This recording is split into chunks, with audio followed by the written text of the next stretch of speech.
Hello, everyone.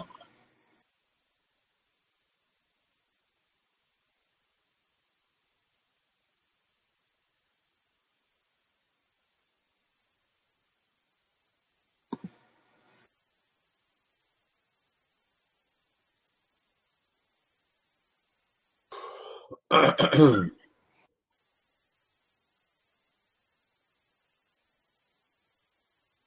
everyone.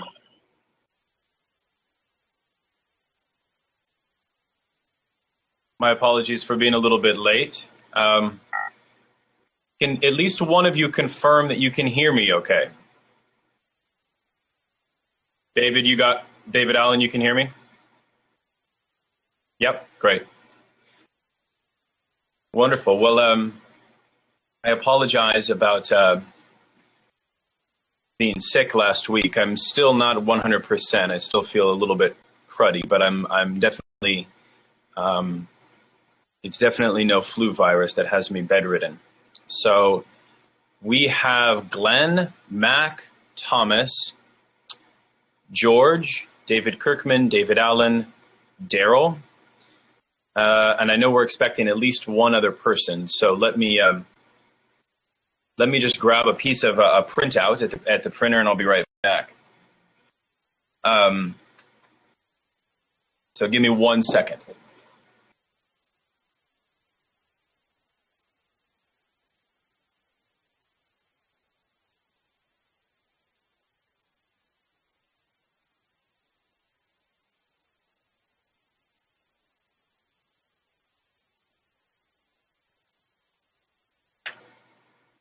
All right.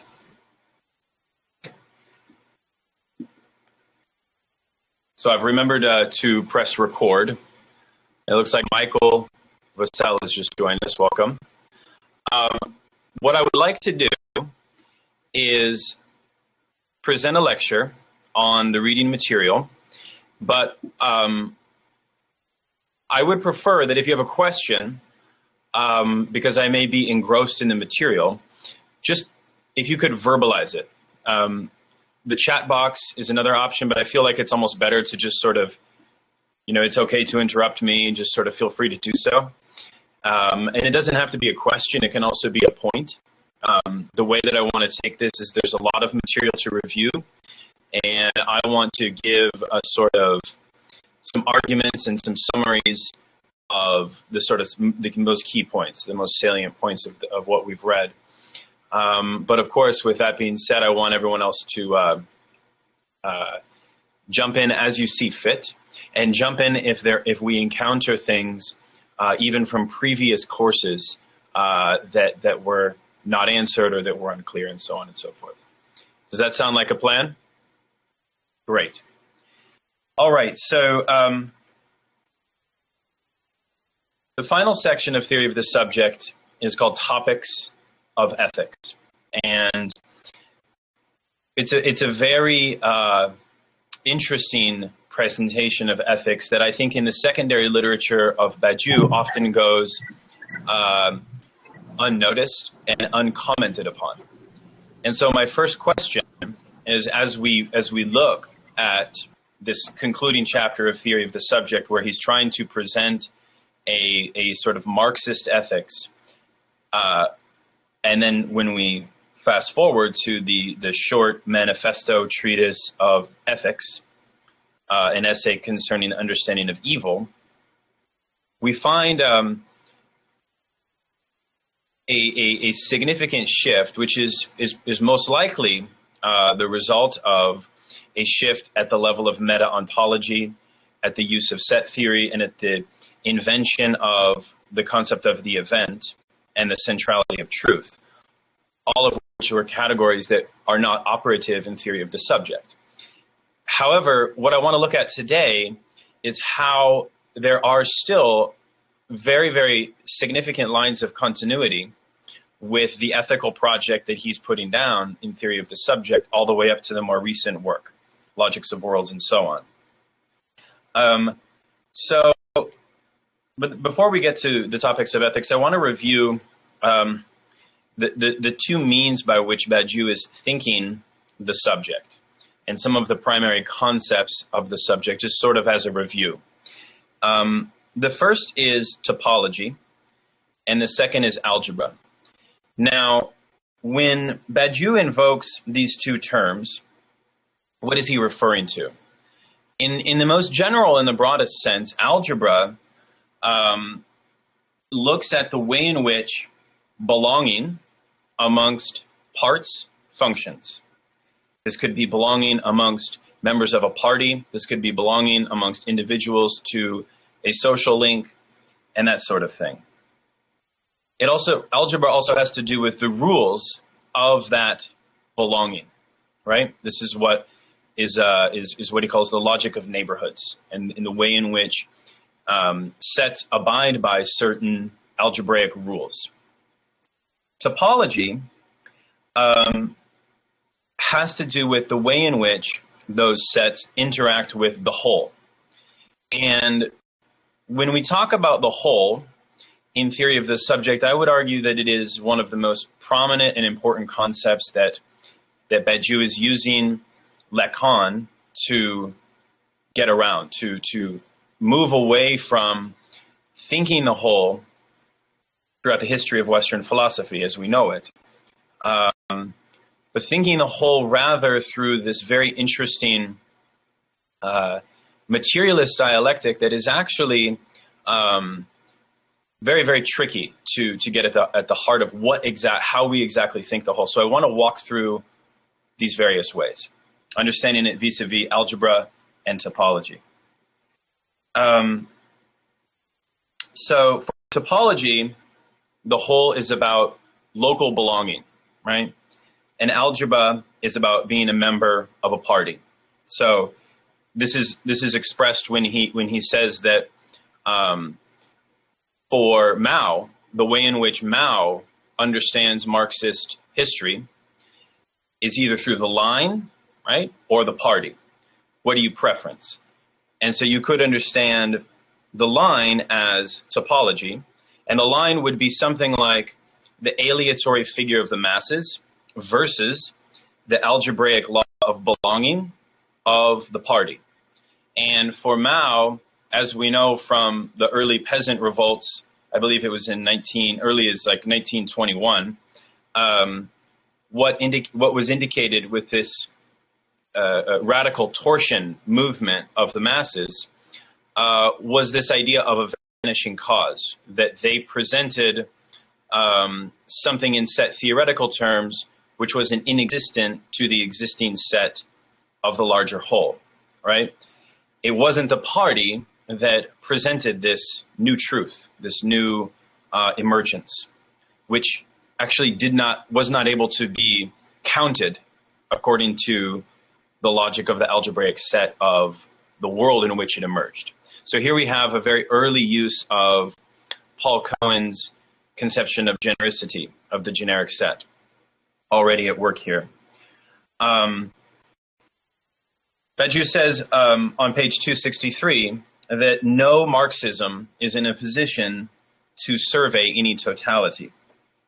All totality requires at least one term that is not of the whole, and that term is, lo and behold, the figure of the proletariat. The proletariat, you could say, is the inexistent par excellence. It is an oft-repeated mantra in Badiou's writing all the way up to the present that the best definition of the generic is the cry of the proletariat, "We are nothing, make us everything," right? Which is actually, we have no existence within the world, bring something about, right? The question then is, what is it that brings about the existence of the proletariat? And I would argue in theory of the subject, as we looked at before, particularly with this idea of Klineman, the subject arises as the masses in revolt, which one can't help but recognize the difference that being an event will present to the centrality, let's say, of the positions of the masses in revolt.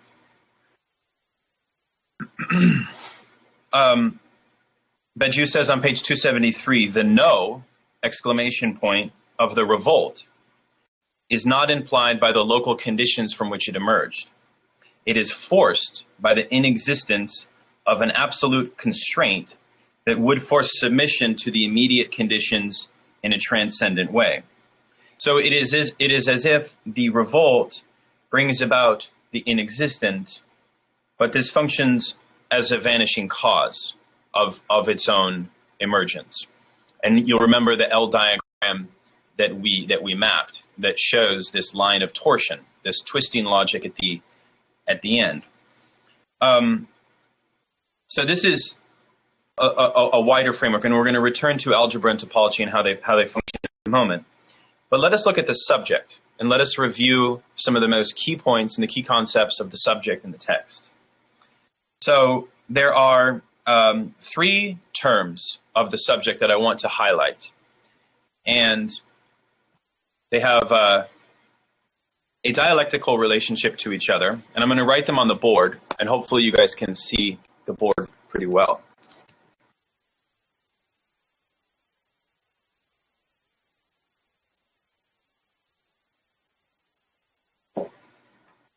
Okay.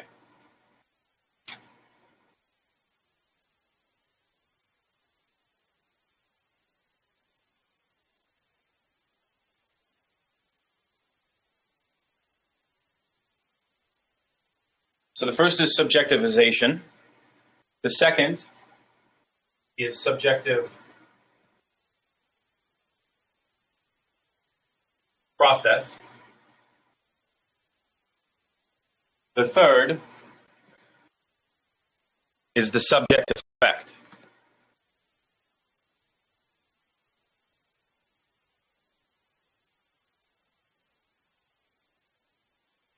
So you'll remember from the prisoner's dilemma, subjectivization is the first becoming of the I. Subjectivization in the RSI schema of Lacan is the emergence of some sort of recognition of the ego. Now, in the prisoner's dilemma, you have the recognition of the ego emerge at the point at which doubt is put out there, right? At the point at which there is no movement, right? You have this budding anxiety that comes about, at which point the first movement subjectivizes the subject within the prisoner's dilemma. So you guys can review too. We had done a short review. We probably didn't give it enough time to fully flesh out the prisoner's dilemma the last time we met. But the important point I want to note is that subjectivization is split at this point, at this first becoming of the I, between anxiety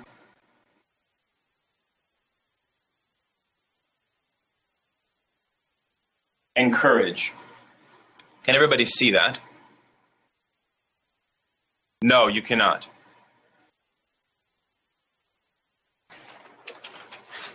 Okay, hold on. Plan B.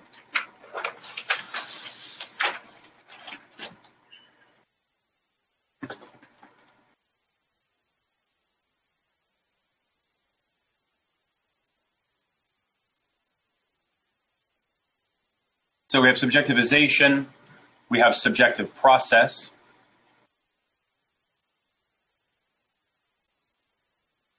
and we have subject effect.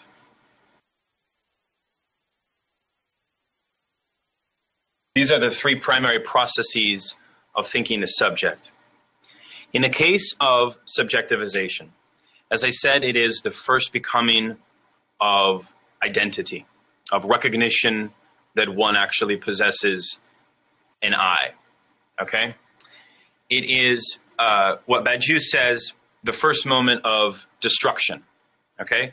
Which is why its first inner dialectic contains anxiety and courage, okay? So we remember that the 4 subject processes are superego, anxiety, courage, and justice, right? Subjectivization incorporates these 2, we won't call them affects, but rather they are and they're not experiences, right? Badiou is trying to adamantly move away from those ways of categorizing this.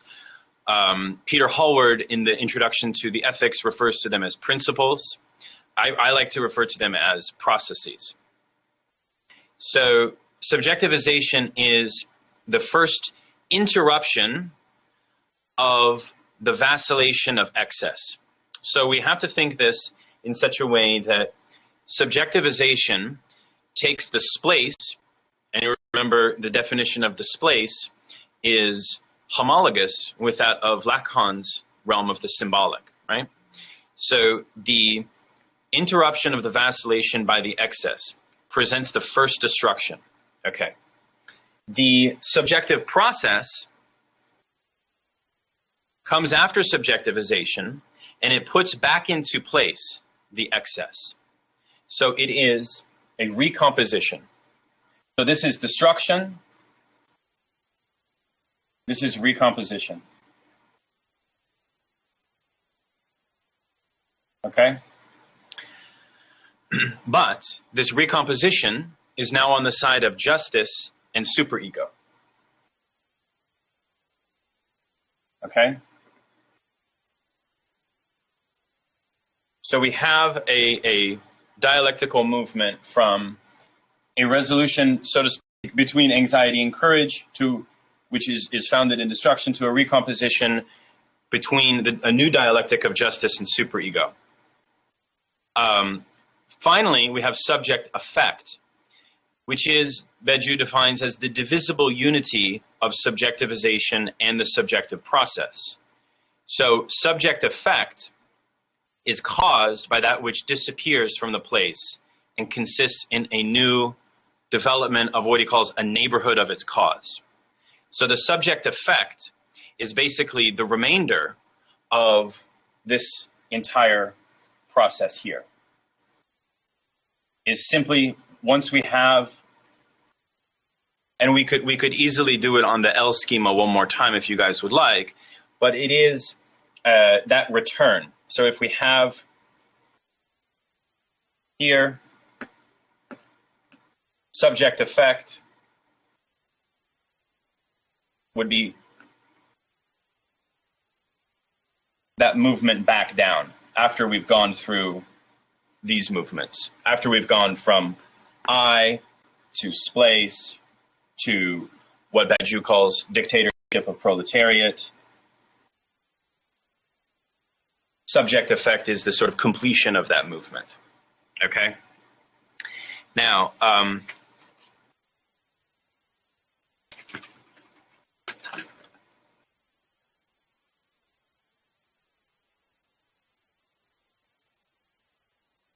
so if everyone has theory of the subject available, I'd like to point to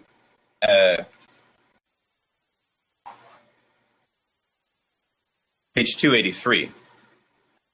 Now, page 283 presents us with what I consider to be a very helpful graphing of how subjectivization is connected to very concrete, let's say, materializations of these various processes. So, for example, we can think the idea of subjectivization as the first realization of class struggle. And you'll see at the graph on 283, class struggle then takes on two forms. It takes on the form of a riot, which would be on the side of anxiety, and it takes on an insurrection, which is on the side of courage. So here we have a very interesting introduction of two differences. One, you have a process that is opening up, unfurling, that is in a dialectical relationship of realization of the right type of social revolt, let's say.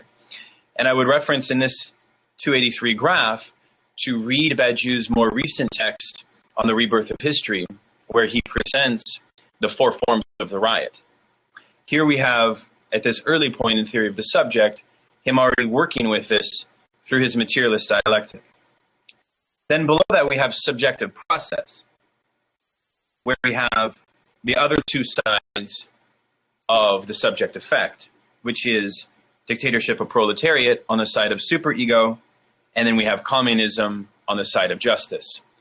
But as you guys know, because he's using this concept of torsion, we're not thinking a Hegelian circular or even linear conception of the realization of what Hegel would call the ethical community, or what Marx would call communism.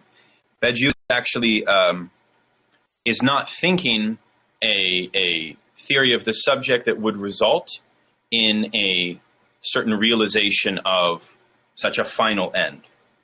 This is why he says, and I would also refer you to the at the very beginning of the Topics of Ethics, where he puts the 10 key concepts of the subject.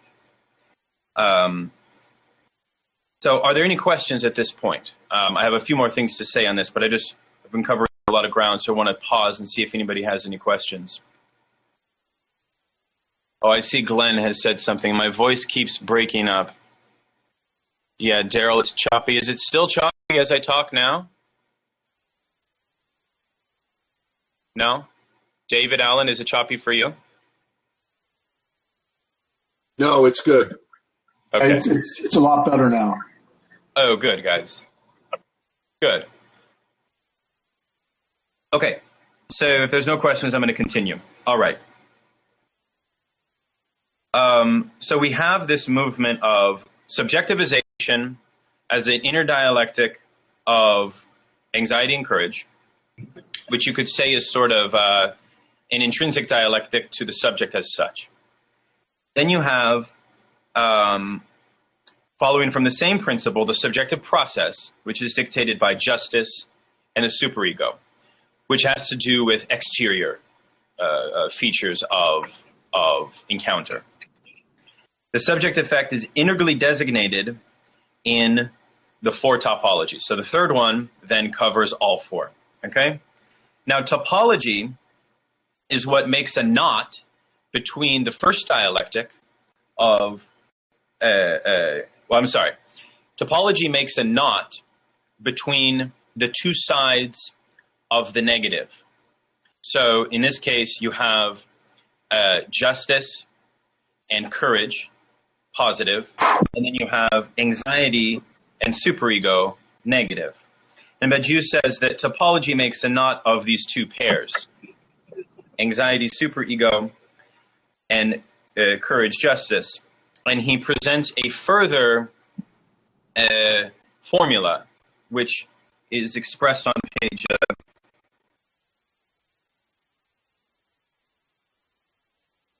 292 through 294. So to review, algebra, thinking this algebraically, we would think it as a movement from anxiety as a kind of infantile riot, a kind of riot that would be only focused on removing the excess of the place, right? Like maybe not a matured riot, right? A riot that actually lacks organization completely. 2, dictatorship of the proletariat, right? So it's a movement that is unorganized directly to a kind of challenging of superego and a replacement of it, right? And an immediate dictatorship of the proletariat, which is not necessarily presented as a bad thing, but rather is presented in an analytical way as a way of thinking a kind of dialectical logic of Marxism. Topology would be on the side of perhaps a different type of insurrection or a war, right? A war which would be a class war, which would take, instead of anxiety, would take courage. So courage is the matured version of anxiety. And it's very interesting to me that Badiou mentions the American literary classic, The Red Badge of Courage. I started to read the text, reread it. I think we all read it when we were younger, if we were schooled in the United States.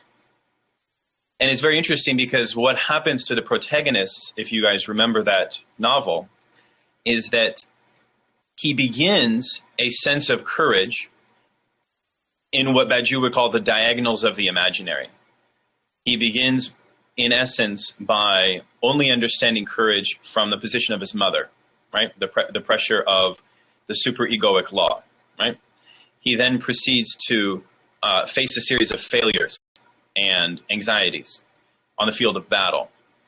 He realizes that the second moment of realization is that the only ways in which he has come to constitute what courage means for him is not only through his mother, but actually through his fellow soldiers, right? So it's only through the place. He then enters into a very vicious battle and barely survives, at which point he comes out on the other side, inventing a new type of courage, which is completely dedicated to like the invention of becoming a new type of soldier, right? And then he continues to fight in many different battles, and he has attained something different. So in a sense, it's a strange reference for Badiou to put down, in part because of the classical nature of the text and so on, but very apt because you see the dialectic from anxiety to courage unfolding. Daniel? Yes.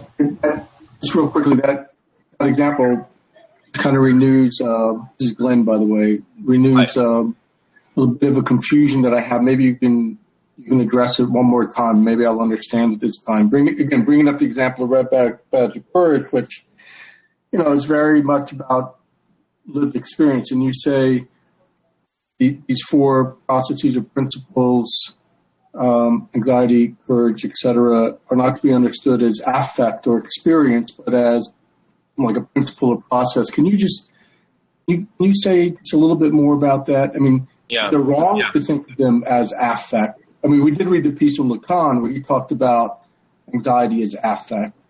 Right. So what am I not understanding here?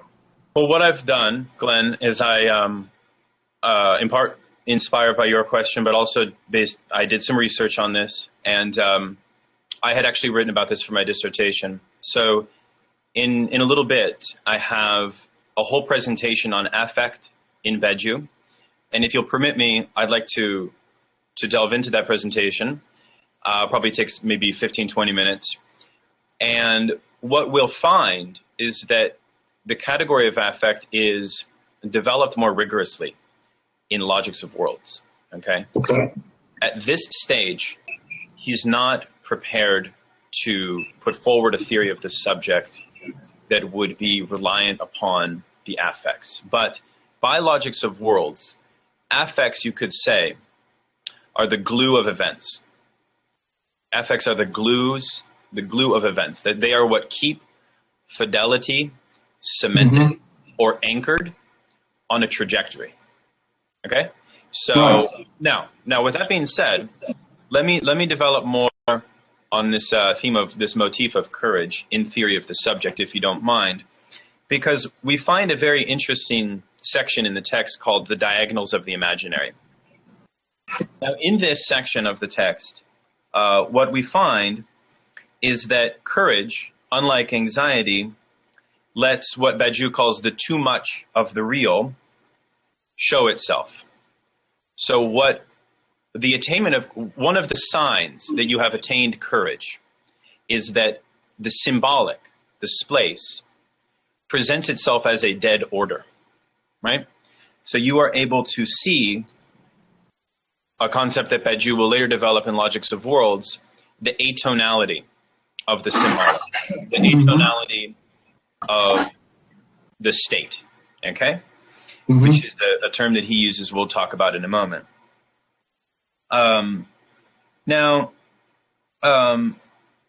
So courage, he says, is an answer that's presented without a question.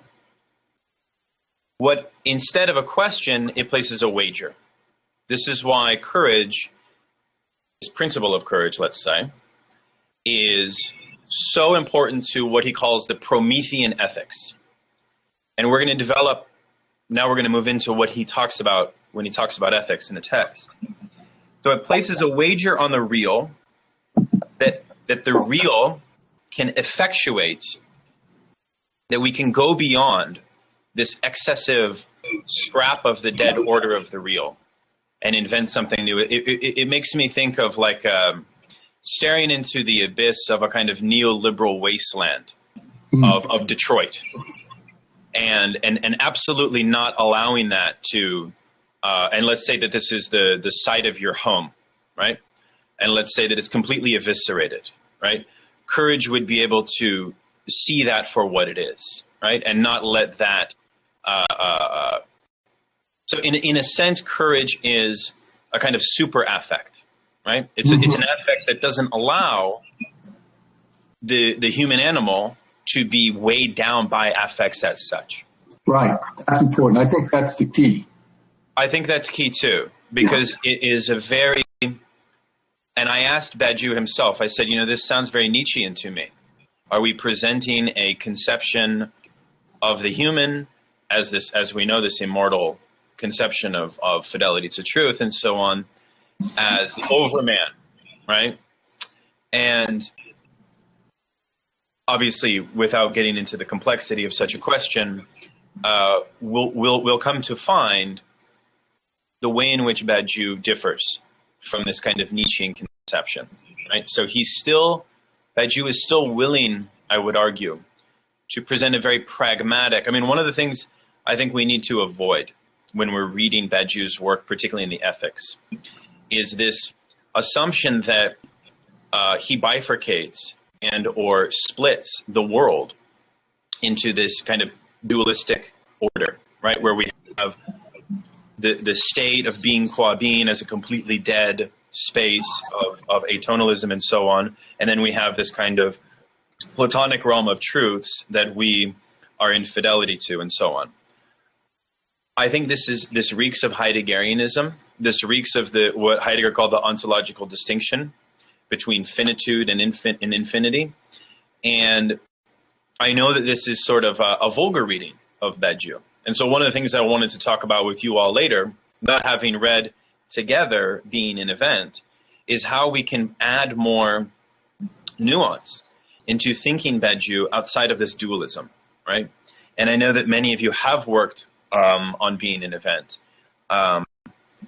So anyways, I am gonna do a little bit of an excursus on that in a moment. So anyways, but to return to courage, Badiou says that courage is what allows for, after the break with the place, right? So after a successful insurrection, courage is what allows you to invest in new neighborhood, right? Like in this concept of neighborhood is very interesting. It's actually on the side of topology, not algebra.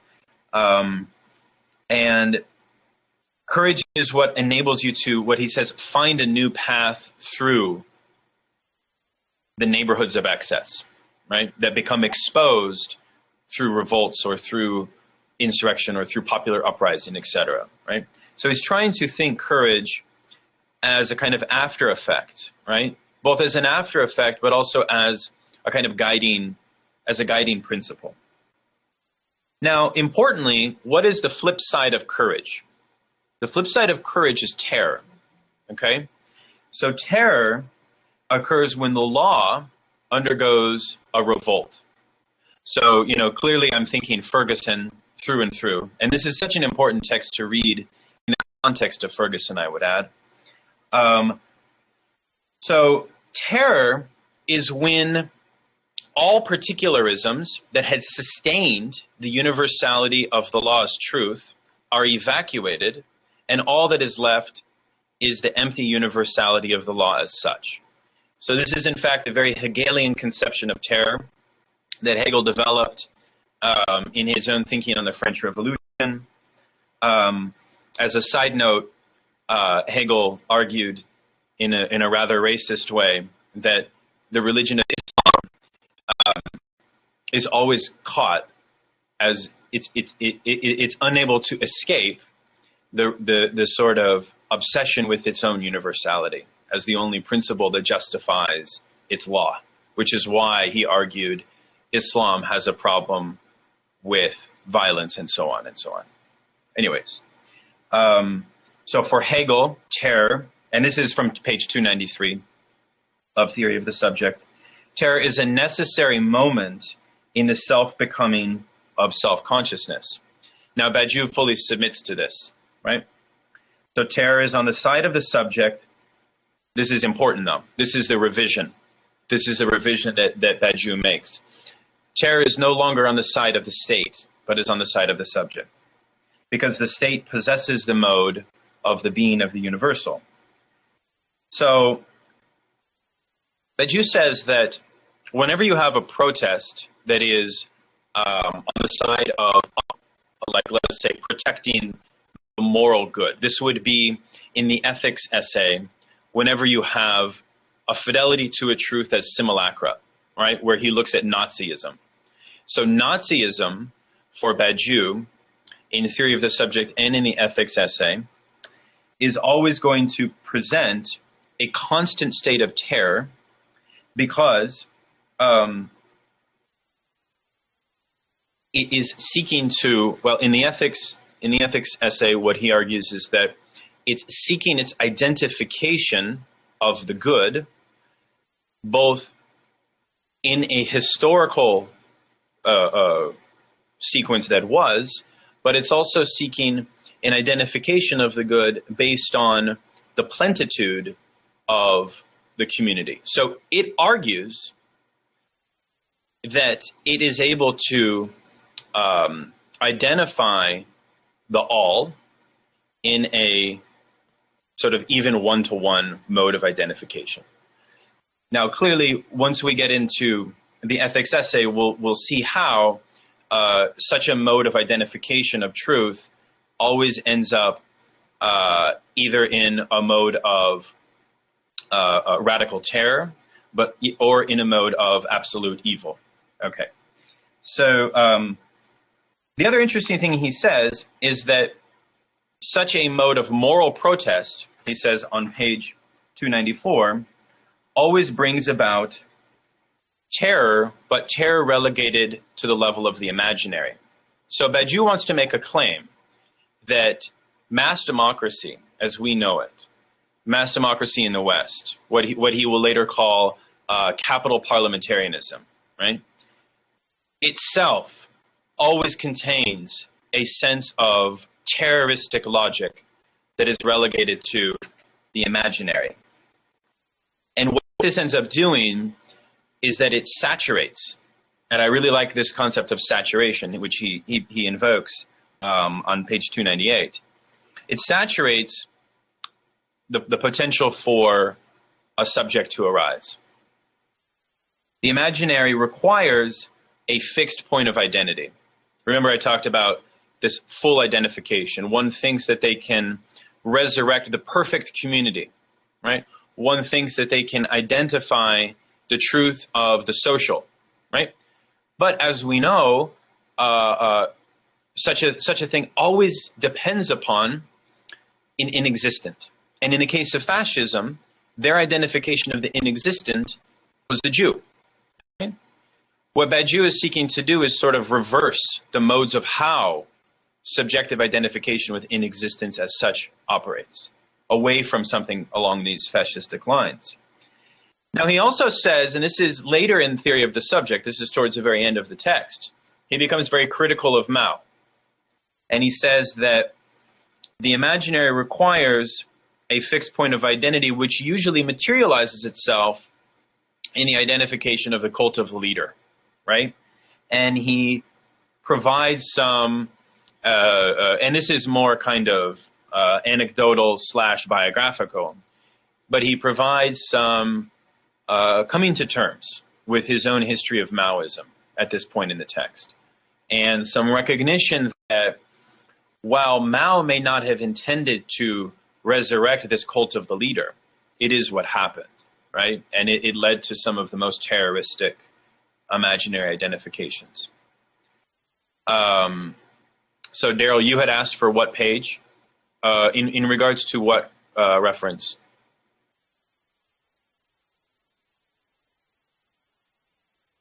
Or did you already find it?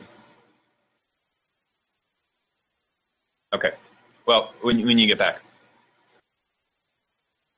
Oh, on courage. Yeah. Okay. The stuff on Hegel is page 293 on courage, 293 to 295. So the problem with imaginary identifications of the cult of the leader, and this is a very interesting point, and it's very much connected to the Red Badge of Courage as well, the book.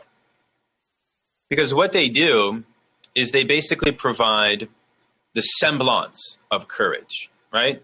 They provide the comfort of courage, right? It's almost like the transference onto the leader provides a sort of sense in which you've already overcome anxiety by deferring it onto the position of the fearer or so, and something like this. I think this is a very nice point. He makes this on page 299. Now, if one was interested in looking at a connection here to a later development in Badiou's thinking, and we're going to read this for next week, and that is the question of mastery. When Badiou develops his theory of the event, and we see this in his debates with Jacques Rancière, and when we read the essay, which is entitled Shipwreck After the Storm, The Lessons of Jacques Rancière, I forget exactly the title, but what it is an argument about is the way in which the master must be positioned at the point at which a social rupture of knowledge takes place. And what Badiou wants to argue is that the invention of the Platonic guardians, right, which would be those subjects that are in militant fidelity to the invention of a new truth that they themselves severed, right? Because every event is also the severing of a social reality, right? He wants to argue that they possess a certain mastery, okay? It would be very interesting to compare that conception of mastery to his criticism of mastery in theory of the subject. Because my contention would be that in theory of the subject, you see something very different at work, where we don't need a master. Remember how absolutely critical he is of the Oedipal reading of psychoanalysis. I mean, we think that Deleuze and Guattari and Anti-Oedipus present a strong critique of paternal authority and so on, which they do. I would argue that theory of the subject is even more intense. So anyways, that's just an aside for you to think about. But to return, in the diagonals of the imaginary, what you have is nothing less than the production of the ego. So if you have a subject that is in a kind of pseudo-fidelity to the cult of the leader, here's the interesting point. What takes place for this individual is that they are unable to be an ethical subject. And they're unable to be an ethical subject because they lack the capacity for decision. Okay? So this is the first time in which he really introduces the centrality of this notion of, or this necessity of, ethics as being predicated upon the capacity of the subject to decide. Okay? Now, what he says is that the diagonals that produce the ego represent the undecided as already having been decided. And so you can see this clear enough. If you look at any type of totalitarian community, what they've actually done is they've presented a semblance of courage, but there is no, and I know Badiou wouldn't use the word autonomous courage, but I'm tempted to use the sense of autonomous subjective courage, right? Because the courage that organizes a post-evental subject is not something that is centered upon, or nor could it be, the cult of the individual who founded it, right? So it's very much opposed to this reading. Now here we have two types of courage that develop from this, both of which are negative. The first is dogmatism. So dogmatism would be a kind of this place as determiner of the definition of courage. Then you have skepticism. Skepticism would be a moralistic type of courage. So skepticism would be the prevailing opinion of the elites. It would be the prevailing type of courage, or lack thereof, of politicians, right? This is the kind of like the early neoliberalism, right? I mean, Badiou's writing this right at the point at which, you know, Thatcher and Reagan are coming onto the scene, and so we have a new world order, right? He wants to call all of them moralistic skeptics. Now, we're going to come back to this in a moment. But what he says about dogmatic courage is that it exposes itself to the real without insisting on destruction. So I think this is a very clear way to understand it. So it certainly presents a touching of the real. It certainly looks at its own disillusion, but then looks back upon itself and says the wager for a real disillusion of the social link, of this party, of my situation, is not worth it. Okay? Which is why it's able to stay dogmatic, because it can remain within this space. This is also why, just to say, you have a saturation. You have a saturation on the side of skepticism, and you have a saturation on the side of dogmatism. Okay, so now Badiou moves into the next section, what he calls ethics as the dissipation of the paradoxes of partisanship, by first declaring that there is no Marxist ethics. And what he wants to do here is define the existing types of ethics, and in typical Badiouian fashion, invent a new type. So let's walk through these real quick. At best, he says there's an ethics of Marxism, but we can only designate this retroactively as the practical principle behind, like, the rational calculation of politics, right? But this is actually not an ethics. It's not an ethics because it's not on the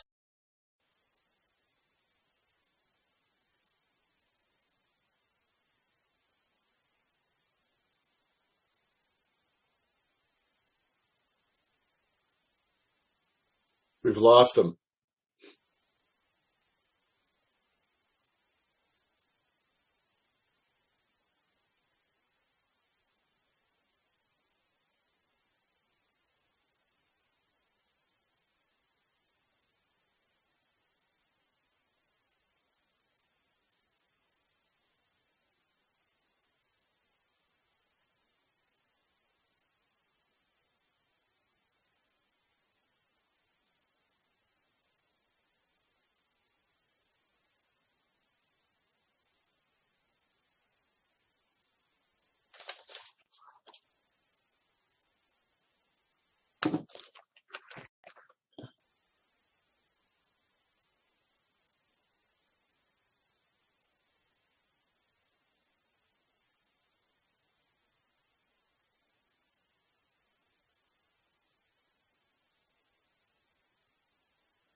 Hi, I'm back.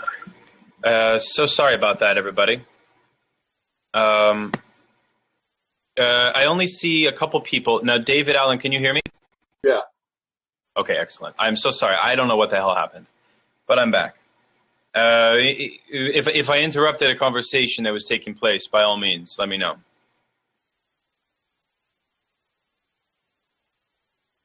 Shots every time it cuts out? Onward. Okay, very good. Welcome, James. Thank you for your patience, guys. All right. So now we're getting to the way in which ethics is linked to a decisionistic necessity. Okay? Badiou says that, first and foremost, there is something in Lacan's own teachings that indicates this. And if one was, a close reader of Badiou's ethics, which I might add, he doesn't write a lot on ethics. I mean, you have this section here, and then you have very little mention of it in Being an Event. Then you have the ethics essay, which was really written for like a high school, secondary school audience. And you have some of it sort of referenced in other essays and so on, but Badiou is not an ethical thinker. He's much more of a political thinker at the end of the day, which is why one of the ways that we should axiomatically think of Badiou's ethics, and this is just a general aside here, is that ethics is only brought about through a pre-political intervention into the field of the social. I've assigned readings by Ernesto Laclau because I want to compare the way in which ethics is conceived of in Laclau compared to Badiou. And we'll find that Badiou is very much an anti-ethics type of thinker, right? I mean, what he calls ethics is something so radically different than what ethics is to continental thinking from Levinas to Derrida to liberal Kantian thinking, as you guys know. So nonetheless, that's just a general aside, that ethics should not be understood in the Aristotelian eudaimonia kind of achievement of the good life. Even though in the ethics essay, Badiou is frequently talking about this invention of the good, what he really means by that is trying to live outside of what Lacan called the service of goods, which is live outside of the terrain of the place that would predefine a conception of the good. I would argue that in the Aristotelian and in the liberal conception of ethics, what you actually have is a conception of the good that is very much commensurate with the already existing field, let's say, of the state and so on, right? Or seeking some slight modifications to such a field. Perhaps the only subjective modification might be found in virtue ethics, right? So one might, as a subject, modify their virtues to be in better accord with that. But Badiou is thinking of something that is premised on a much more radical break. Okay, all right, so back to theory of the subject. So through the real, the imaginary, and the symbolic, in Lacan's teachings, he says that in the late work of Lacan, he realized something, which is that you have a lack of an object. You have a lack of an object, and the way in which this lack of an object is developed, and what he's really driving at is trying to understand a conception of the whole, trying to understand a conception of truth. Okay, so this is very abstract. This is on page 286. He says that Lacan had to cut the knot through his use of topology, where Lacan argued that there was a fundamental interconnection between these three registers of real, imaginary, and symbolic. he failed to properly dialectize this lack of an object. So ethics arises because at the failure point of realizing a dialectical passageway through for the subject, let's say,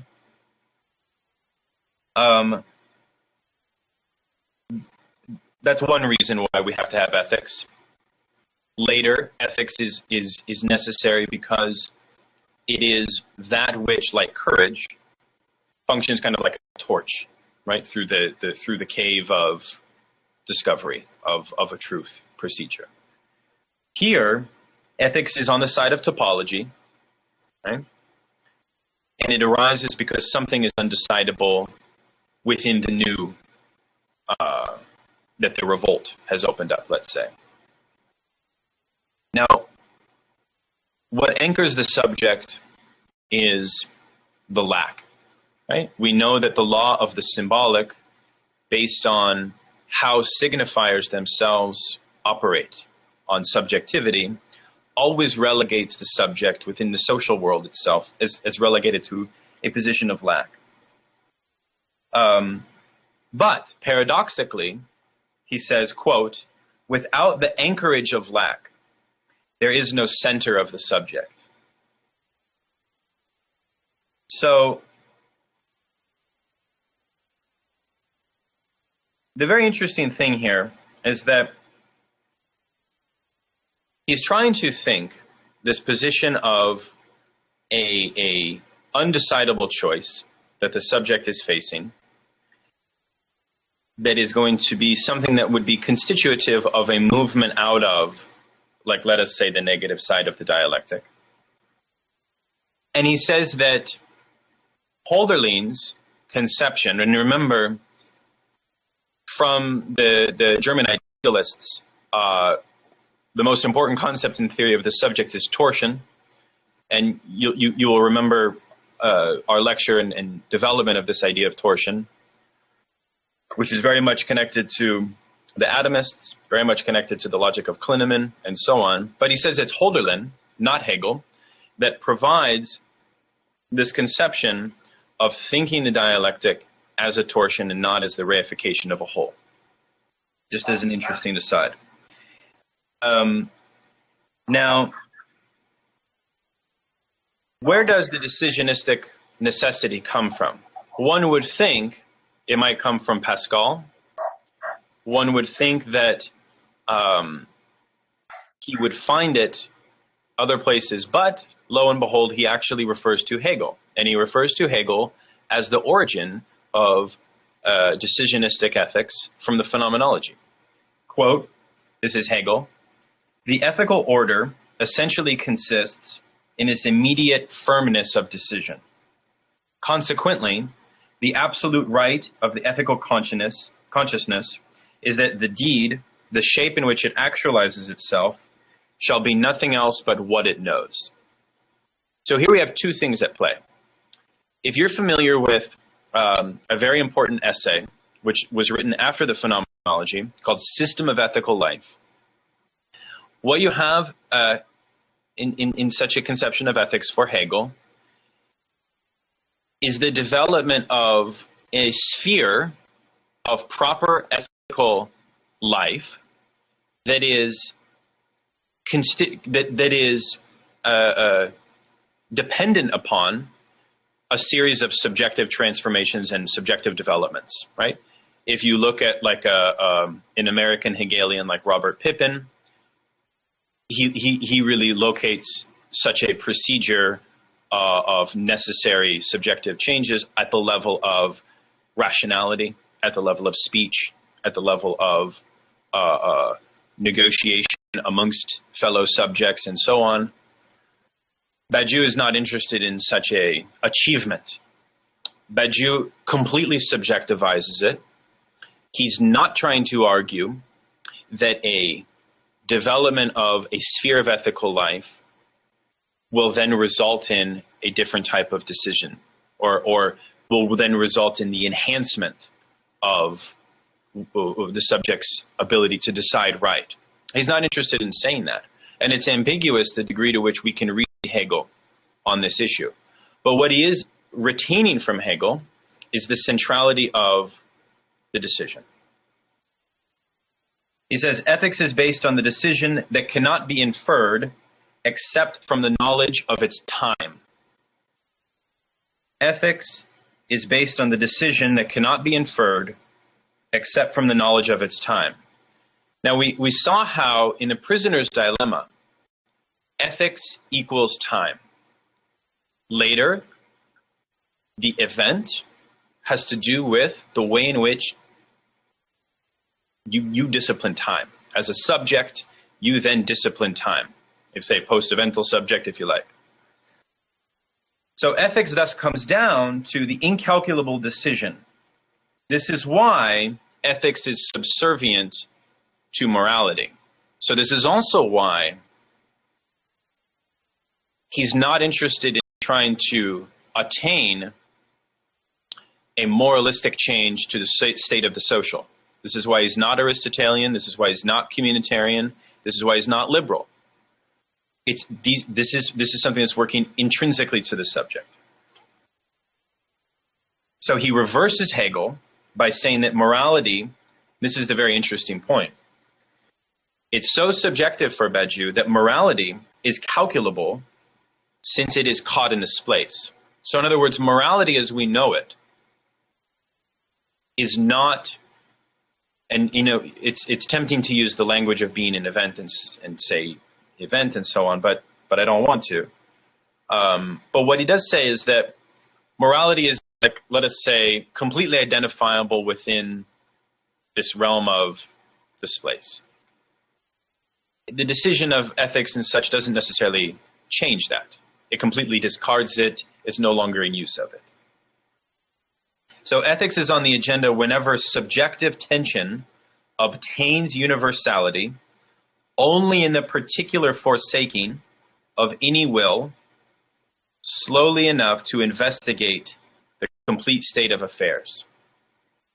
This is on page 311. I think that completely encapsulates both the centrality of time, the way in which the will is dealt with in Badiou's ethics, and the way in which morality is discarded and the way in which it's rendered. So what is at stake in ethics is not the quality of the subject in regards to decision, but rather the very being of the subject. Because he also wants to say, and I think that the decision is so significant, and we should be careful. We don't want, those of you that are perhaps familiar with like the writings of the German legal theoretician Schmidt, Badiou is not necessarily presenting a Schmittian conception of the decision, because a Schmittian conception of the decision is based upon the transcendent power of the sovereign to decide. There's no conception of transcendent power of the subject in fidelity to truth here. That's just as a point of clarification. Overall, what ethics needs to achieve is it at the moment of subjectivization, at the moment in which the initial dialectic of anxiety and courage emits itself, at the moment in which you have the identification of the I, quote unquote. What you want to avoid is the repetitive logic, which goes all the way back to the very beginning of the text, where nothing will have taken place but the place. We want to avoid that. This is the meaning of giving in. So as we read in the ethics essay, what is evil? Well, one form of evil is what he calls betrayal, right? And betrayal, the best example you could use for betrayal, in which he's alluding to it here in Theory of the Subject, would be something like you're a partisan of a political movement and you become affixed with the May 68 events, right? And time goes on, you settle down, and you become a kind of either a skeptic or a dogmatic bourgeois subject, right? And you could even see skeptic and dogmatic as two sides of conservative and liberal within the larger sphere of capital parliamentarianism, right? That's betrayal. And it's very interesting that that actually constitutes a type of evil, right? So Badiou wants to avoid that. He wants to avoid betrayal. So what he's trying to do then is take the category of desire, the Lacanian category of desire, okay? And he's trying to do two things. One, he's trying to say that do not renounce your desire must be elevated to the level of an ethical mandate, an ethical clarion call, an ethical principle to follow, right?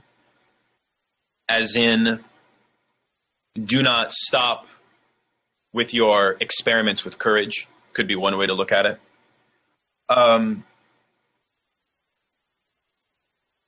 But what he tries to say is that if we make a reading of what desire is, this is the interesting point he makes. He says there's no way not to read desire as not ending its dialectical process on the subject at courage. In other words, one might even say he runs a risk, and a whole analysis on how Badiou treats desire would be very interesting to do here. Because he's not treating desire as unruly jouissance of the other, that is on the side of the other. He's treating desire that's on the side of the same. He's treating desire as a kind of controllable excess. He's treating desire in such a way that he's accepting the idea that desire decenters the subject. He's accepting the idea that all desire is desire of the other, but he's not positivizing the position of the other as the point for how we might come to realize that desire. What he wants to do is argue that desire has to exhaust itself in the figure of the other and passageway through. Now, we talked about before, what's the classical Greek example of this exhausted desire passageway through is none other than Antigone. But Antigone doesn't go far enough, which is why you need Athena. And in Athena's courageous refusal, we could say in a grandiose way, and perhaps too broad of a way, that she shrugs off the death drive excess of desire and persists beyond. So to wrap this section up and to move on, ethical courage amounts to the force of being able to traverse anxiety, since this means nothing else but the capacity to consider oneself null. And this, I think, is a very interesting point. This is where Badiou will later get this idea of truth has to do with a love of weakness. This is why we cannot call Badiou in any way a kind of narcissistic subject. This is also perhaps one of the reasons why he can refer to himself in the position of this kind of refuse. This very psychoanalytic point he's making. The objet petit a, right? That discarded otherness that sticks with you, right? From Lacan's mirror stage that's always there, never, it's always haunting you, and so on. Well, he wants to argue that we by no means want to positivize that point, but he wants to say that it doesn't go away. And he wants to say that there's such a way that we have to always remember that that is a null category, right? And ultimately what that is, as we saw before, the originary subjectivization of the ego and the imaginary, right? All right, so I'll take questions if I have any, but if not, I want to move to page 317 here, which is very, very fascinating.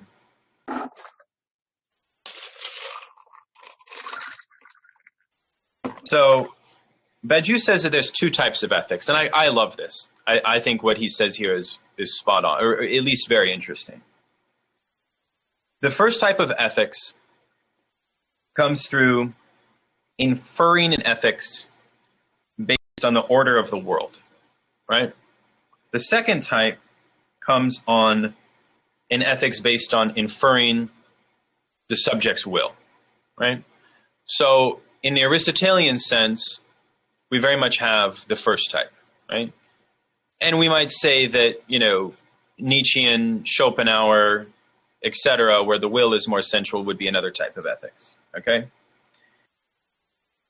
He says, the essence of all wisdom is that one can sever the lack, that you can develop a doctrine of a full space, right? That the prisoners can escape from the cave and live within the sunlight. This is what we find in Plato. Upon exiting the cave, the subject is blinded, and the day appears in excess over the night. At the other end, the thesis of ethics is that nothing is to be expected from being except the subject's will. So the first is a theory of ethics as the sun, let's say in the Platonic sense. The second is a theory of ethics based on night, nocturnal, based on the will. Okay? Badiou argues that neither the sun nor the night can be looked at directly. So both of these forms of ethics need to be discarded. And alas, we need a third, new type that's never been taught before. And this is what he calls a Promethean ethics. It's a Promethean ethics because it is the carrier of fire. And what is fire but subjectivization? And what is subjectivization but this starting point of the realization of the I, of this movement that requires courage for it to succeed? One might say at this point, Badiou would fully submit to the idea that a real subject is very rare, right? He says the event is rare. I think one of the mantras of theory of the subject would be the subject is rare. So, okay, so that's a nice breakdown. As we have it today in our capital parliamentarianism life world, we have four types of ethics. First, the ethics of praise. Now, as I lay these out, I could graph them if you'd like, but it's very interesting to note that these are not static ethics. So what he's trying to say here, so there's four types of ethics that both have a dialectical relationship to each other, but that also sort of exist, okay, as a discourse, as a form of thought, as whatever. So I'll just read them out and describe what they are. The ethics of praise is where a subject has a place of one's own in a world, and they're able to make evaluations of that world. They can deal with this might be kind of like a conception of like a good democracy. Okay. This is limited, though. It's limited because it's limited by the diagonals of the imaginary. It's based upon a conception of a saturation of anxiety. It runs the risk of the cult of leader, and so on. The second type of ethics is what he calls the ethics of resignation. Now, this is where one is simply meant to keep their place. This might be a caste society. This might be something that's a highly regulated life, an administered world. It leads to pessimism when one tries to look at the whole, right? So this is one of the telling movements of the subject in this text, which is the first moment we're trying to realize is a conception of the whole. It singles out the superego as always terroristic, and it leads to a type of fatalism, a fatalistic ethics. And what is fatalism? But fatalism is pleading to the law of the superego and being unable to resurrect the side of courage, but always sort of being relegated to anxiety. So it's a life of fear, basically. what it also leads to is a type of resignation where we will always be fucked over by the bosses, right? The revolt is unnecessary. So you could think of people in their response to Ferguson, which we see constantly through our Thanksgiving conversations and so on, as a kind of fatalistic type of logic, that there's nothing hopeful about our situation. There's no need to challenge. There's no need to revolt. And then thirdly, you have the ethics of discordance. This is where one stands in the outplay. This is very much like an accusation at Deleuze. Okay, this is you have a certain ability to see the not all, right? So you no longer depend upon a conception of ethics based on the whole, but you see the world vis-a-vis this conception of the world as a dead order, but you fall back upon nihilism. You fall back upon and here he presents two types of nihilism, active and passive.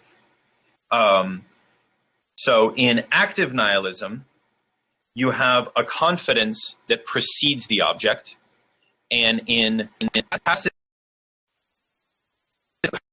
a confidence that comes after the object, right? So the interesting thing about this would be that it's a kind of false confidence, right? So it's a kind of things are already decided in advance. The forces of injustice are so immense that we already know enough to, right? So you're sort of relegated to a position of not being able to decide. Or on the flip side, you feel that you already have enough to decide, but you haven't reached the point of a proper undecidable. You haven't pushed enough. And then fourthly, you have this new type of ethics, the Promethean ethics, the carrier of fire. This is where one posits that the place is yet to come in a world that is open to reevaluation, which the fire of just excess recomposes. Like the ethics of discordance, it is focused on the not all. It's not dependent upon a conception of totality. It's on the side of courage, and it presents a different type of subjectivization. So remember I put those three key processes: subjectivization, subjective process, and subject effect. Well, what Badiou wants to do is map those three onto the ethics of praise, resignation, discordance. And you can see all of this through 319 through 320, just for your own reference. So that whole section is an extremely lucid and very helpful. The thing that I wanted to raise with you all, since we've read the ethics essay, is to show how betrayal, simulacra, and disaster, right? These orientations to truth fidelity in the ethics essay are actually able to be mapped onto the ethics of praise, resignation, and discordance. The difference is that in theory of the subject, it seems as if Badiou is trying to argue that there needs to be a passageway through these different modes of, let us call them experimentations, right? Before one can inhabit a kind of proper ethical orientation. In the ethics essay, on the other hand, he's trying to argue that I don't need to go through the simulacra of a truth in order to become eventually a proper militant subject. So it's completely different. They're necessary stages, perhaps.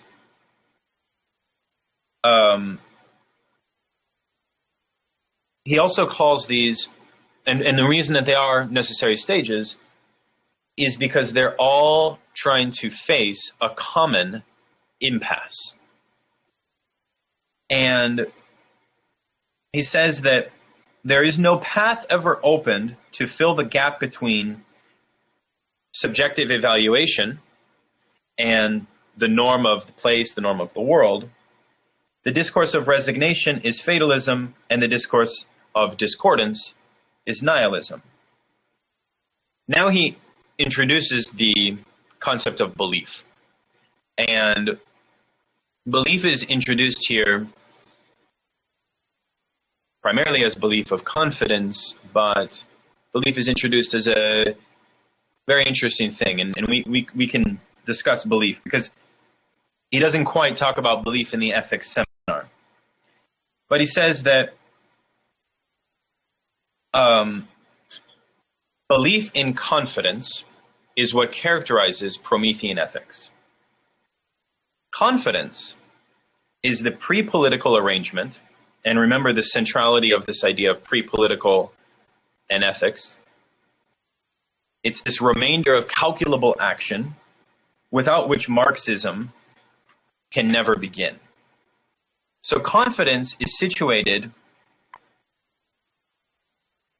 it digs deeper, it pays attention to the wholes, it pays attention to the rules, and it does so in such a way without prescribing a restructuring of after the break, after an insurrection, after a riot, after a political movement.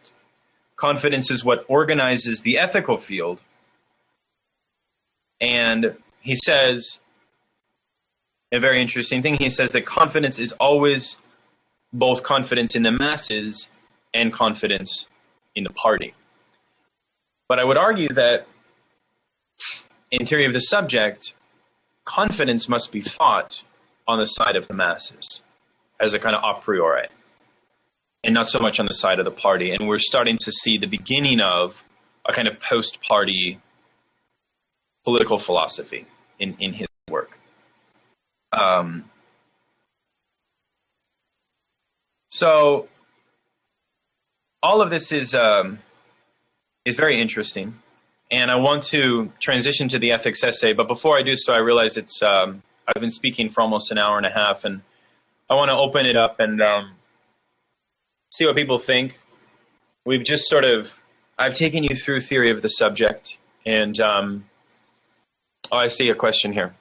Can I restate how Badiou works past Lacan's objet A as I read it? Sure. What I was saying in regards to objet A is several things. Number one, the idea of the subject as in a position of what he says null, right? I'll find a page reference here.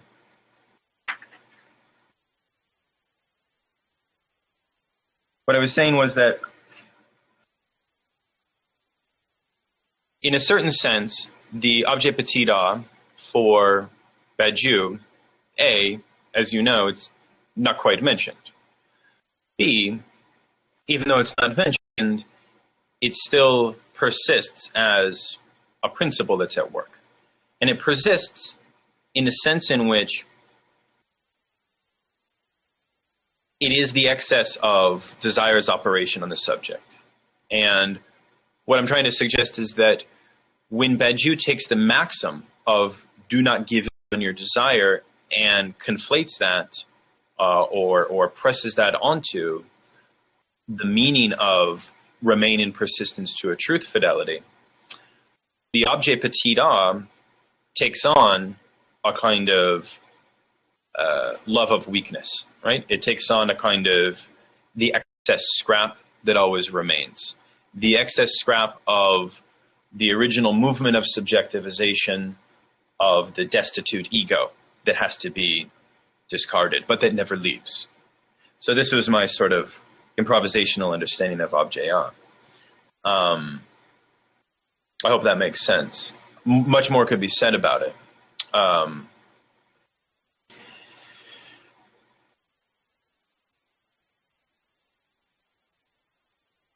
I'm reading the point here, the lack at the center of the subject. Not sure if this helps or sounds right, but that's my interpretation of objet A. In short, might really. I think so too, because I think another thing is Badiou's trying to work with this conception of a kind of non-existent, like thinking a subject without reliance upon an object. Which is why he wrote a very interesting essay, which I can share with the rest of the group, towards a finally objectless conception of the subject. Right? So, Badiou and object relations would be something that we could, examine in a much deeper sense. But yes, that's what I was trying to say there. So, any other points? And please feel free to verbal. Michael, you said that. Thank you for your comment, Michael. I appreciate it. I see Ivy has joined us, or maybe you've been on all along. Welcome. And Itai is not able to be here today.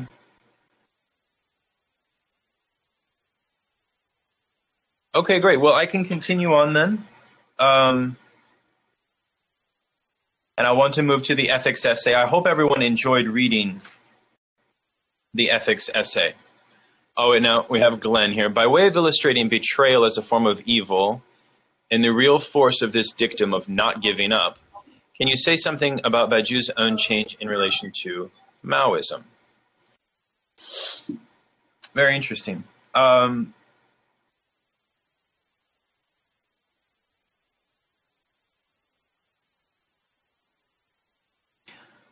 Well, first and foremost, we saw how in the section Diagonals of the Imaginary, the ethical problem that Maoism presented took place in a way in which it presented a type of courage, of fidelity, that was situated not to the logic of the place, but to the logic of the cult of the leader. And I think Badiou made a complete realization that this is a kind of fake form of mastery that Mao himself probably never intended to put forward. Okay, so that's the first point. Does it constitute a sense of the ethics of betrayal? No, I don't think so. I think what it constitutes would be something that Badiou would call the saturation of a truth procedure, right? In other words, there's other ways to think about the modifications, let's say, of fidelity to a truth, other than just betrayal, evil, and all of these things, right? There's also a moment when things don't actually have the capacity for a moral identification. Things can just fizzle out, in other words. A truth procedure can no longer be a zone for the production of the new, right? This is what he calls a point of saturation. And I think that something like this had occurred with Maoism, right? That's not to say that the Cultural Revolution didn't present profound singularities in its own time. I think that it had reached a point of saturation, though. So those are the two things I would say to that question. Not so much a betrayal. Yeah. Okay, great. Well, let me do this. Let me say a few things about the ethics essay. I don't want to go into too much detail because, as you guys know, the ethics essay is extraordinarily accessible. At least I found it to be so.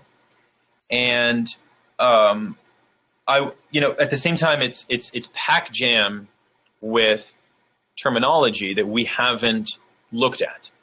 So I wanted to give a little overview of what Badiou means by state, what he means by situation, what he means by being, what he means by truth, and these are all terms from being an event, and I think that it would be helpful to do so, particularly because, as we read in the Ernesto Laclau essay, and as Peter Hallward mentions in the preface to the ethics essay, one of the challenges, you could say, or one of the areas where you have potential criticism, I would say, is how Badiou conceives of or how we can get out of thinking this kind of dualistic conception. Right? Because Badiou puts forward a theory of the human animal, right, as one category, which, by the way, is good and evil, is not, the human animal is not possessive of good and evil. I think this is a very interesting point, a very anti-Christian point, let's say. Rather, good and evil is on the side of the event. It's on the side of the subject, but it's not on the side of the human animal. It's beneath the human animal, right? So it's almost as if it's kind of like a revision of Hannah Arendt's conception of the banality of evil, if you think about it. Badiou's not saying that evil is banal. That's not what he's saying at all. And rather, he's saying that evil is a retroactive failure of identification with the truth. So, okay. He opens the essay with the first two chapters. The first chapter is a kind of why Kantian universality has gone awry, right? And he presents a picture of a kind of liberal ideology of kind of false universality, whereby they construct a view of the human being under so-called humanism or even post-humanism that is a human that is structured around this idea of preventing minimal suffering, right? But even at that level, he argues that if you look at the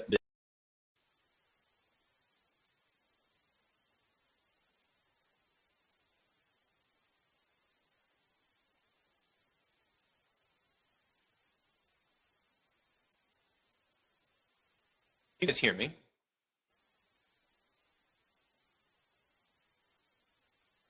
Can you guys hear me? David? Yeah. You can, thank you. Okay. Thank you. Sorry, I don't know. I don't know what's going on. Thank you. Where did you lose me? Even at the level. Okay, I need a little more, Glenn. Where did you lose me exactly? You were just saying even at the level of. Okay. That's the last I heard. Okay. Minimal, yeah, the human, anti-humanism. That against, okay, got it. Yeah, okay. Okay, got it. What Badiou is trying to say, and I think that there's obviously a lot of critical for those of you that have some fidelity to post-Kantians from Habermas to a whole range of liberal Hegelians that are more pragmatist oriented. Even to thinkers such as Richard Rorty. I could see how one would say, wait a second, I'm not bastardizing Kant in this way. You're taking this too far. But I think that there's a certain polemical strength in the way in which he's laying down this accusation. He's throwing Kant under the bus. It's fair for us to ask, is Kant deserving of such action? Because Badiou gathers much from the very basis of Kantian ethics, and he also departs from it. I mean, we could easily examine the ways in which, and Hallward does a nice job of showing precisely how Badiou is in allegiance, but also departs from Kantian ethics. Okay, so Kant is the kind of grand thinker who's misunderstood in liberal humanitarianism and in liberal ethical philosophy. And it's an interesting aside to note that in philosophy departments in the United States, ethics still remains this kind of paramount, ultra popular discipline, right? I mean, bioethics is huge. If you look at where the resources and the money for the neoliberal university goes to, it's ethics departments. Business ethics is huge. In fact, I would say of all the places that are hiring right now in the American academic system, at least here, ethicists are in huge demand. So, so he lays out the Kantian problematic, and he says, okay, so why is it wrong? Why is all of this wrong? Number one, he wants to argue that it's wrong at the level of the subject, and it's wrong at the level in which they define man as such. He says every time an ethical intervention takes place, it splits man in two because he must make the other into a subhuman. Furthermore, what this actually shows us is that there's a hidden ideological operation at work behind the so-called philosophy of liberal ethics and so on, which is kind of a repeat of colonialism, right? It's kind of a repeat of the subaltern, right? But where Badiou takes that, again, going back to theory of the subject, is that he's not interested in identifying a conception of how a new form of universality can be resurrected, because where Badiou is Kantian in his ethics is at the level of this necessity for a new invention of universality. Now, a lot of post-Kantians find that such a new scene of universalism can be found, for Habermas, it's found within the sphere of rational communication, right? I mean, Habermas wrote a book on the public sphere after the French Revolution where he argues that, you know, we have the means by which to create a system of philosophical evaluation of truth based on the exchange of speech acts, if certain preconditions are met and so on, right? But Badiou's not thinking that possibility of universalism vis-a-vis a thought experiment, right? In part because their conception of man does not put forward these two tiers. Rather, it invents it's almost as if the subject, as Badiou would define it, is presupposed by liberalism as the kind of rational bourgeois citizen. The human animal, then, is in invention, a supplement, like the subaltern victim, that is then invented for ethics to be applied to. But it's almost as if the liberal sense of ethics doesn't really need ethics because it doesn't need truth, is what he wants to say. He wants to say that these different forms really don't care about truth in a real way, right? Okay. Now, the primary concept in the essay is evil. What he says all this amounts to is that ethics becomes sutured. And you guys know the concept of to suture something, which is to kind of like apply cement to it to connect it. Sutured onto evil. And as such, it's unable to think truth, but it's also unable to think the singularity of newness within the state, within this place, the newness of a situation. One could also perform an analysis here about how this type of ethics is an ethics of the count, right? You could perform a whole mathematical analysis of its exclusion of the clinamen, its exclusion of the inexistent, its exclusion of the immigrant, its exclusion of certain victims, which then leads to a type of racist logic. Okay, so then what's the alternative?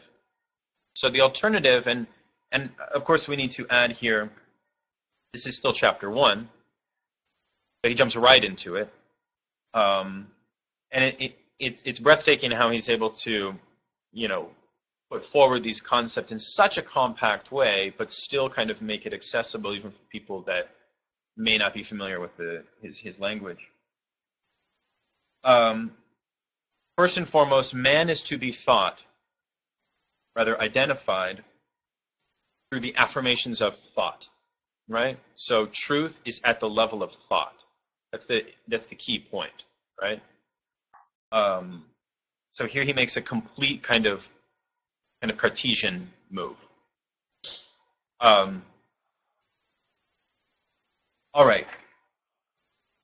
Number two, all humanity has its root in the identification in thought of singular situations: love, art, politics, science. These are the four truth procedures. This is also why, because there are four, which, by the way, Badiou says, for him there's four. For me, for you, maybe there could be other procedures. So it's important to know. But it's also why it's always an ethics of. There's no ethics, right? There's always an ethics of the emergence of this truth. There's an ethics of Ferguson. Like Ferguson presents a modification to that world. It presents a new sight, and ethics has to be a part of that sight. All right, chapter 2. He throws Levinas under the bus, and very simply argues that Levinas is a religious thinker. What ends up happening here is that whenever you put forward not just this Lacanian notion of the other as the center of my desire, which is decentered, not even that, but Levinas takes it a step further and puts a holy other with a capital W at the site of a new kind of infinity, at the site of a new type of truth, right? So it's kind of like it outwardly is meant to be secular, but has all the trappings of the classical religious discourse. One can see many motifs from Kierkegaard, from Abraham's sacrifice to the pinnacle of the religious discourse through a lot of this. Now, it's interesting that he does not pick out Derrida. I think the reason he does not pick on Derrida in this essay is probably because of the complexity of Derrida, but also, Derrida has huge influence from Levinas. So when he's making this accusation, he's making the accusation across the board, and he's saying it's no longer interesting to think of an ethics of the other. We have to think of an ethics of the same. But an ethics of the same, let's put on hold for a moment, and I want to examine site, situation, event, before we look at what we mean by an ethics of the same. Okay. Interestingly, Badiou is accused of anti-Semitism for very concrete, political debates that he's had within French society, not so much philosophically. However, he does argue that one might argue that Badiou is putting forward a revision to a kind of radical atheist Christian ethics in opposition to this kind of holy other Jewish conception of the law in the Levinasian modality. That would be an interesting essay to kind of explore that. I don't want to get into too much detail on that. Just throwing it out there. And by no means do I think Badiou is anti-Semitic. My God, not whatsoever. He's written in his work on Beckett some incredible work on the figure of the Jew in today's world. It's top-notch. Okay. So that's the negative side. Where we need to head. All right, so he says we need to make explicit an ethics of decision based on thought. So moving back to theory of the subject, we remember the centrality of decision based upon the point of experimentations in the dialectic of anxiety and courage have been taken through the ringer, so to speak, and you need to continue to place yourself in a subjective orientation to the kind of ineffable decision, let's say. But here, in the ethics essay, the position of thought is much more central. So one of the interesting things I want to throw out there is that when Badiou says that the other always resembles me too much for the hypothesis of an originary exposure to his alterity to necessarily be true. So here, Badiou is absolutely taking up a Lacanian conception of ethics as do not compromise on your desire. But where he differs, and in our last class, in 2-3 weeks from now, we're going to look at this in the work of Slavoj Žižek. What Žižek will argue is that the Lacanian, and I don't want to get into this too much right now, is that the Lacanian conception of the neighbor as das Ding, right, as the other as possessing a monstrous jouissance, which is a completely different category than desire, which is a kind of overpowering otherness that's impenetrable, that actually bars the subject from being able to dialectically move beyond, right? I mean, there's a whole argument that the reason that Lacan moved away from Hegel is because in his later work, the problem of this thing called jouissance was such that there's no dialectical process available to the subject.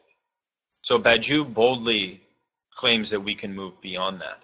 And I want to share some essays and writings in Less Than Nothing, another work that Žižek has done, where he gets into this kind of debate.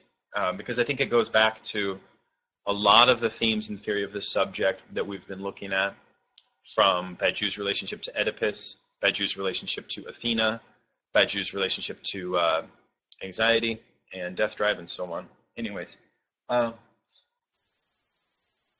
Okay.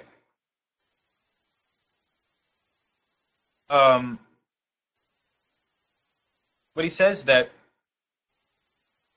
what thought is able to do is create a space of compossibility, a space of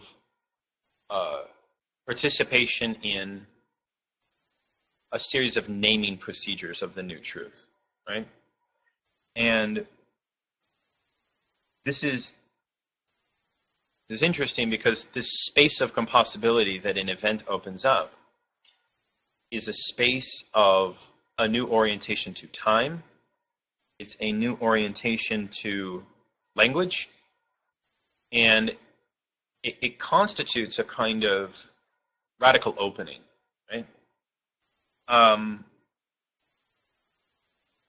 Okay, so he concludes the essay by throwing out a section on nihilism and a section on what he calls the ethics of truths. And then he concludes it finally in the last chapter with a section on evil.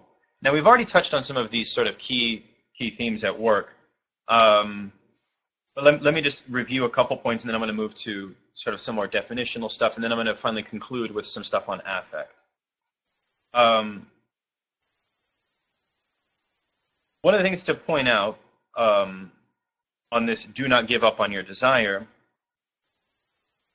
first thing to note here is that do not give up on your desire, which is, again, the clarion call of ethics, means do not give up on that part of yourself that remains unknown.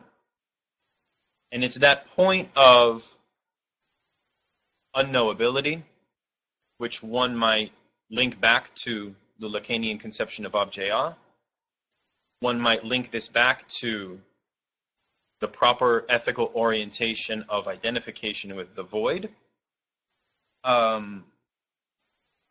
This is what he calls the subjective principle, this relationship of the subject and their identification with the not known. The other interesting thing to note here is that Badiou performs a kind of layering device of fidelity. And I think he does this to get out of the possibility of a saturation of truth. We talked about this idea of like how a truth procedure can become saturated. I think one of the ways in which he tries to prevent saturation of truths is by producing a love of fidelity as such. It's like a love redoubled. So it's like, I no longer fall in love with the other, but I fall in love with the fidelity I have to him or her. Might be one way to think about it. So it's a love of fidelity, which gives the subject more measure and more confidence to apply that fidelity to the changing conditions of the procedure as it unfurls. Love what you will never believe twice is the mantra that he repeats in the ethics essay from Theory of the Subject. And there's something about this that strikes like a chord of wonder. Right? You know, Aristotle said that philosophy starts in wonder. Now, Badiou's no Aristotelian, but this idea of loving the not known and sustaining a love of the not known is very interesting to me. Now, it's here that you have to have an affective anchor. It's here. And that affective anchor of the wonderment, of the love, of fidelity, I suppose now is a good time to jump into it. So let me just do it. Okay.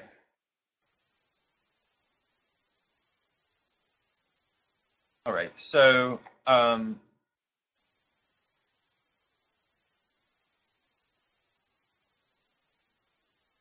in Logics of Worlds, Badiou develops a conception of hold on one second.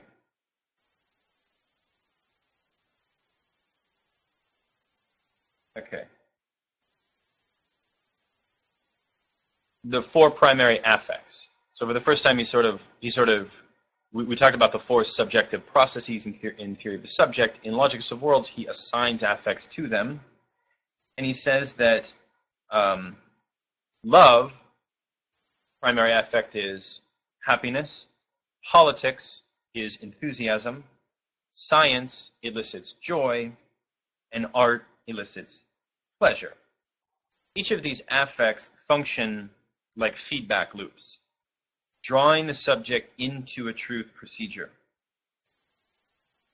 But also they draw a subject into an event. But the affects that draw a subject into an event also have a dialectical side on the negative, which is why terror, justice, anxiety, and courage from Theory of the Subject still remains the framework that ushers in the universality. And we talked before about why anxiety is the most important affect that draws a subject into an event, precisely because it is that affect that is in search of an object that it knows not. And it's also why an event that has the affect of anxiety is able to affect subjects that renounce the event, right? So reactive subjects, and in Logics of Worlds, he develops militant, reactive, obscure subject of resurrection.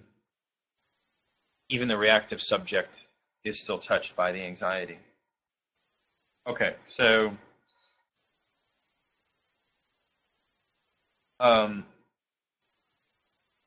affect is taken up by the subject as part of the traces of the event, and what emerges is what he calls a subjectivizable body.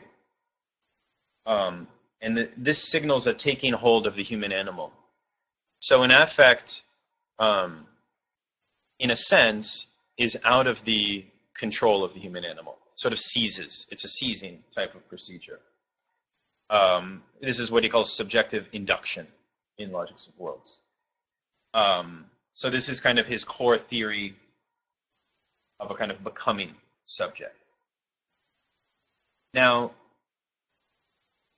in the work of Mehdi Belhaj Qasim, and Qasim is a French Algerian young philosopher who had a major break with Badiou. One of the things that he writes about is trying to continue Badiou's what he considers to be his underdevelopment of a theory of affects. So, you know, as Badiouians were probably critical of this guy's kind of patricide against Badiou, but he does say some interesting things about affects. He argues that for Badiou, the four primary affects should be read as different ways to control unruly jouissance in the realm of representation, in the realm of like ordinary living. In other words, this kind of makes sense. In other words, the affects are controlling devices for putting at bay unruly jouissance, right? Like this impenetrable, monstrous jouissance. It's a way to balance and dialectically engage with them. So this is why every affective investment constitutes a type of disciplining of jouissance, because each event, to deem itself worthy of the status of an event, must entail subjective incorporation into these affects. So if an event fails to leave a strong mark of affect onto the state of the situation, then it will fail to leave a mark on the world. So to take up Glenn's question on affect, my argument would be that it's very central here, right? The figure that receives affective investments and wrestles with these affective inducements is what Badiou will call the body. So, you see, in Logics of Worlds, what he does is he develops this idea of a point-by-point kind of procedural process, which has a kind of ethical aspect to it, but it's the body, which is not quite human-animal, that is undergoing these mutations, these transformations, which are at the level of affect as well. So a body is inside a worldly dimension of the event, caught between the world and the consequences of the event. It is the affect of courage, Athena's courage, let's say, that is central to the body.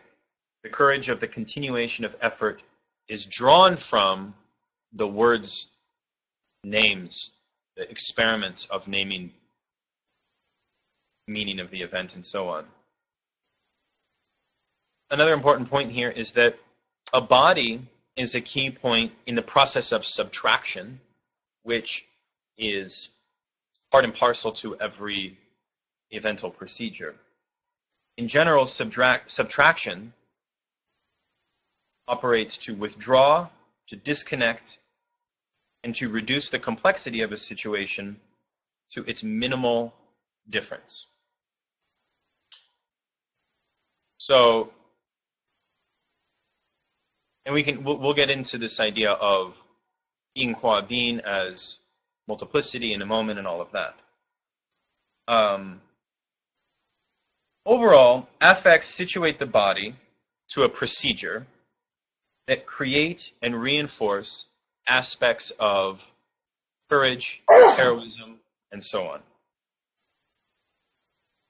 In Logics of Worlds, Badiou seeks to redefine the category of heroism in this context.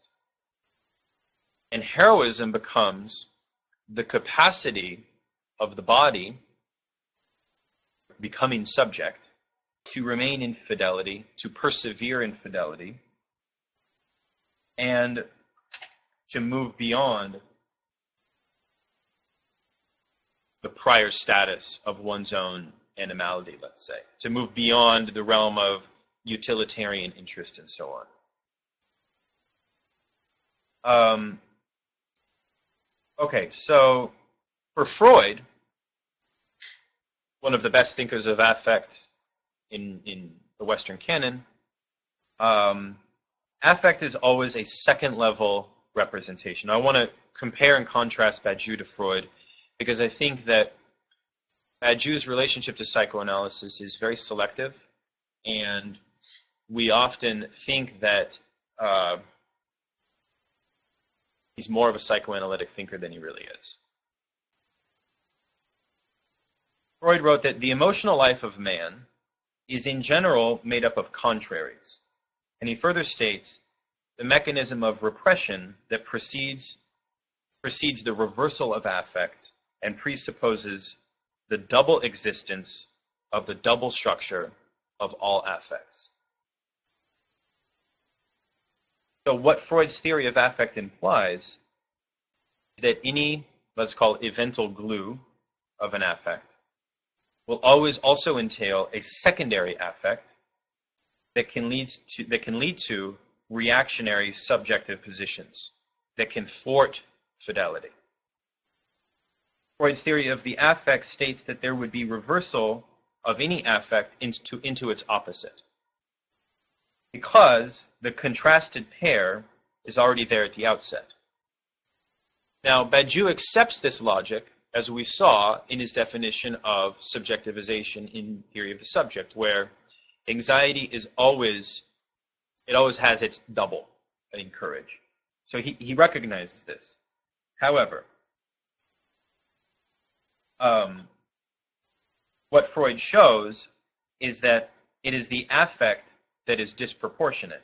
It is the affect that is justified and orders the search for an adequate representative.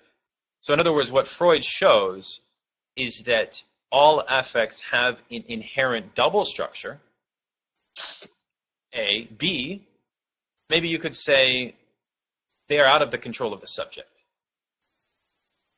So the first mode of treating affect for Freud is one that links affect to a prior repression. This is the work of psychoanalysis to lift and reveal the primary repression, usually through the talking cure and all of that. He says, in every instance, this is Freud, where repression has succeeded in inhibiting the development of affects, which we restore when we undo the work of repression, we find that the unconscious was at work. So repression always aims at suppressing affects, which makes the return of the repressed, this famous Freudian process, even more likely as every subject's identified. So the more you identify with a strong affect, the more likely the return of the repressed is able to come about for Freud. Freud says, we know too that to suppress the development of affect is the true aim of repression, and that its work is incomplete if this aim is not achieved. Thus, a total lifting of repression is impossible as a result of the original repression. And this is why the work of analysis is to provide a hypothesis of the primary repression, which, when it's communicated to the analysand, produces an ideo-affective complex in relation with it. So, this is getting to the heart of both the problem of affect and also perhaps one of the points at which, when Badiou introduces these affects, we can start to see the underdevelopment of thinking, the radicality, the unpredictable nature, the unstable nature of affect. Okay, now that's one part of Freud's thought. Another part of Freud's thought on affect presents a different view. The second stage argues that affect is related to fetishism, where here repression is thought as the mechanism that targets the affect. In this other period of Freud's thought, affect is based on the logic of disavowal. The affect is repressed, and the representation falls under disavowal. The affect may be aroused either by an external perception, like the evocation of danger coming from action in the world, or by representation caused by a fantasy or something like this. So,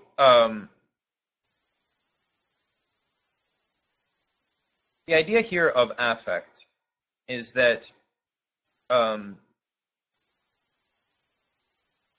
affect is the pivot. It is a pivoting point of a truth procedure. And I think it's important that Glenn has identified or put into question the position of affect, because it is, to me, a point where Badiou's work needs more thorough interrogation. In his next work of philosophy, The Immanence of Truths, which I haven't read, it's not yet published, many people assume that more will be developed on this theme. However, it's something for us to think about, and so on. In part because what psychoanalysis teaches us about affect is this idea that the two levels of repression that structure all affects will forever cloud, right? In the face of a truth, even. There's still the potential for the return and so on. Okay, so unless there's any questions, I want to move to some background on situation and event and some of these terms, which are largely from theory of the subject. Please let me know if you have any questions before I move on. We have about 20 minutes left. And I'm going to touch on the Laclau essay here as well. Okay. So when Badiou refers to this idea of a situation, he plays off of a classical sort of Marxist idea between the realm of representation and the realm of presentation.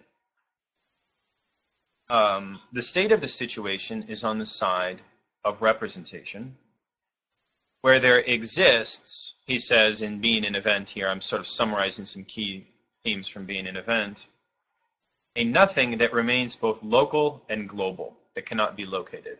So there is a void at the heart of every state, of every situation.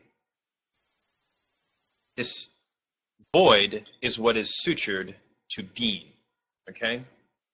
However, it's not possible to have an encounter with the void. The void is unconscious in a Lacanian sense. The structure of ontology, therefore, can only consist of an implicit count without a concept one. Right? Because the void, we cannot have the concept of the one. The one is not. As Badiou states, it is because the one is not that the void is unique. And since there is only one void, the law of the signifier states that the name of the event must emerge from the void. In Meditation 20, in Being an Event, Badiou examines how the procedure of decision implies that in order to get at the void of the situation, what's needed is what he calls an intervention. Intervention into the sphere of representation is required. Now, every intervention nominates a procedure by which a multiple is recognized as an event. And therefore, every nomination procedure, remains susceptible to the state of the situation. And the only thing that ensures its existence is the decision. Now, for next week, I've assigned the last two sections of Being an Event, where Badiou revisits theory of the subject. And I want everybody to read that, and with this background, and I'm going to provide more background next week, we can have, I think, a much more thorough conversation to situate the ethics essay, but also to situate where Badiou is going to take his theory of ethics after Being an Event and politics. Okay, so every nomination is illegal according to the laws of the state,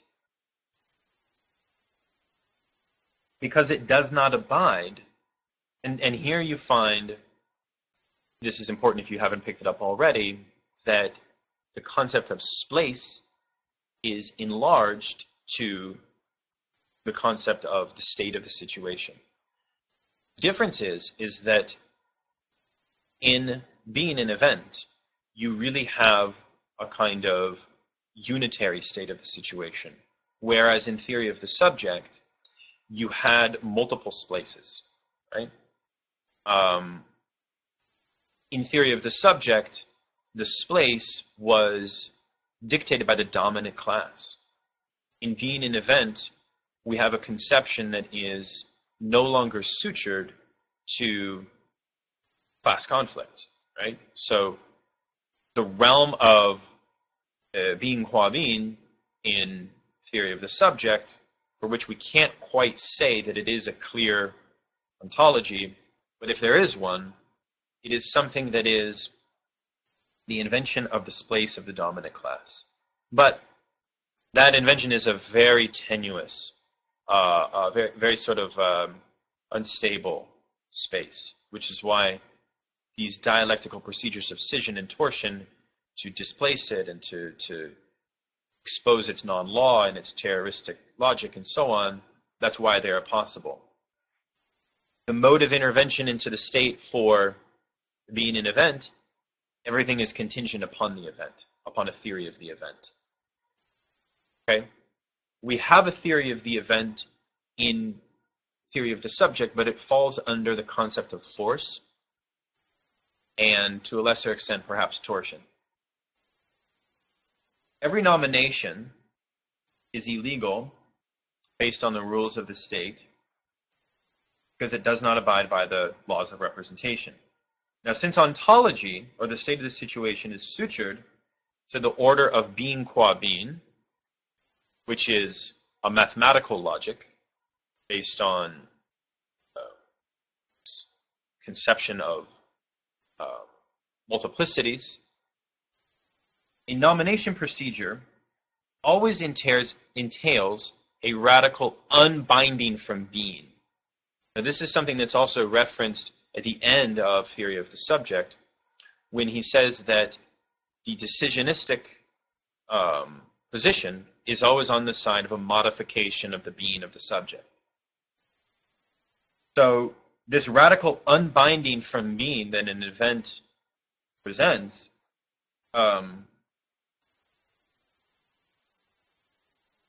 is such that the internal oppositions of the state of the situation are revealed.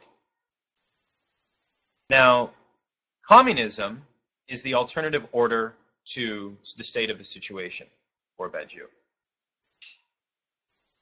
In being an event, communism is thus defined as the unlimited regime of the individual from the point of view of the state of the excrescence within any given ontological state.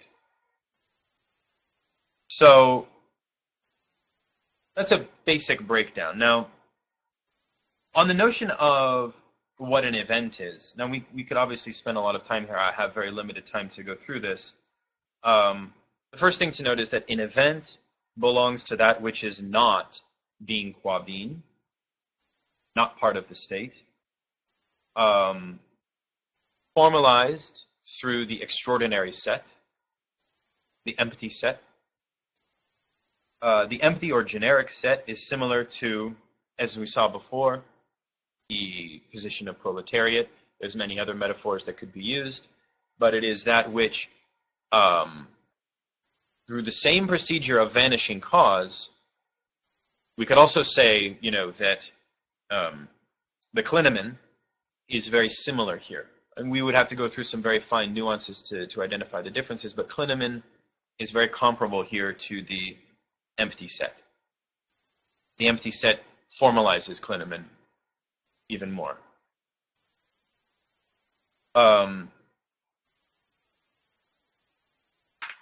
Okay, so ethics emerges at this point when the event becomes the basis for subjective fidelity.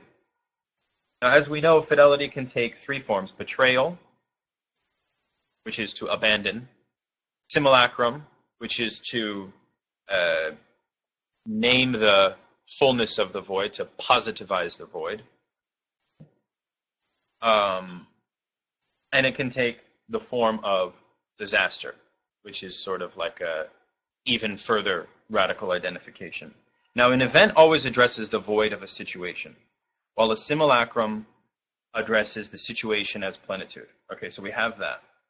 Now, the event as simulacrum, of course, represents Nazism, but one of the interesting things to point out is the way in which the event as simulacrum highlights the position of the community. Because the community, in the Badiouian sense, is not to be named, but rather is to be always recognized as existing on the edge of the void. In the same way as the form of the riot in his later text on riots, The Rebirth of History, is the symbolic guardian for the transition to a new social, to a new definition of politics, to a new truth, etc. The community is in the same position, which is in part why it's not to be over-identified. So that's just an aside. As he states in Being an Event, the doctrine of the event teaches subjects not to follow its occurrence, but to judge its consequences. Thus, the event's sole function, sole foundation, lies in the disciplining of time, as it is time that controls these consequences. Now, the important thing to note about a site is that there are two types of sites. And the two types of sites purport two different potentials for eventual possibility. You have a natural situation, it's a natural site, and this is one in which every singular event is always already determined, okay? So you have a neutral site, might be something like a space that is too powerful for the expression of a truth. A good example would be the medieval period. Okay, so, during the medieval period, in Badiou's reading of history, there was no eventual possibility that ruptured and presented a new political sequence. It was a very saturated period. The same can be said of a scientific investigation. There are certain sites, situations of science, where the field is saturated. You just can't discover. This is a neutral site. And then you have the position of a historical site. Now, a historical site would be that which singularities are able to break from what he calls the global law of the situation and invent new spaces of compossibility, new spaces of experimentation outside of that site. So a historical site is one in which is actually very vulnerable, and that allows for these kind of radical procedures. Now, the idea of subtraction is very central here, because an event is always entails, like I said before, a process of subtracting oneself from the laws of the situation. This is why Badiou says that the situations of politics are always on the side of infinity. And this is why its names, the names of politics, which always follow some variation of equality, must be always subtracted from the ontological infinity of situations, right? So you have two competing modalities of infinity. Now, the fact that the void must not be named is why the militant subjects offer prescriptions that are subtracted from the state. Now, these statements are very interesting because these are prescriptive statements that name in the mode of a future anterior as in the mode of a different orientation towards time, what will be. So here you have, wrapped up within these statements, going back to theory of the subject, a confidence with what will be. It's like the statements of political truth that open an event are utterances that Badiou says are often ill-said words. I always like to think during the civil rights movement in the United States, a nice example of a naming procedure was when you had a slogan of Black Americans saying, "Ain't I a man?" "Ain't I a man" is a perfect example of a true call for political naming in this instance. That's a prescriptive name, right? Because follow through the logic of what that then means. Okay, so the difference for Laclau. Now let's move a little bit to understand Ernesto Laclau here, because in his essay in Ethics of Militant Engagement, he argues that the problem with Badiou's system, with his entire formulation of ethics, is at the level of naming between void and situation. I raise this to make you think a little bit about, as these last 3-4 classes, I want to start bringing in Badiou's interlocutors, and because I think it really helps us look at the full scope of his thinking when we start to bring it under these more critical lenses. So Laclau says, quote, "Within Badiou's system, there is no way that the void can be given any content as it is. Okay, it remains empty by definition. The evental site, on the other hand, always has a certain content, what he calls its referential designation. Now, this distinction between site and void makes perfect sense within Badiou's set theory. So he says it makes perfect sense within the set theoretical framework. The problem for Laclau falls onto how the truth procedure in which subjects engage themselves, how that process consists. Because the consequence is that there is no longer any question of a linear development of the implications of the event. The latter, the subject, has to show its articulating abilities by going beyond itself, so that the drastic separation between sight and void has to be necessarily put into question. Consequently, to fill the void of a special kind becomes necessary. So Laclau says that any filling of the void for Badiou is evil, as we know. Problem here is that emptiness is equated with universality, when in fact, when transposed to the field of mathematics, the empty set does in fact have certain content, affects, etc. So, while he agrees that there is no natural name for the void within the situation, like there's no transcendent pre-given name for the void that has a privileged place, there is no a priori reason why we shouldn't name the void for Laclau. The naming of the void is, as you guys may know, what he calls hegemony. Now, hegemony in the Laclauian version is a very interesting process. So let me just tell you a little bit about how Laclau's philosophy functions here. So for Laclau, he argues that the proletariat, the category of proletariat in Marxist theory, is not pre-existent, but arises through a process of discursive negotiations and antagonisms, where identities, social identities, are formed through this struggle. So, he's not simply limiting it to language, because he's also opening it up to a much wider array of identity struggles that entail armed struggle, political processes, violent struggles even, etc.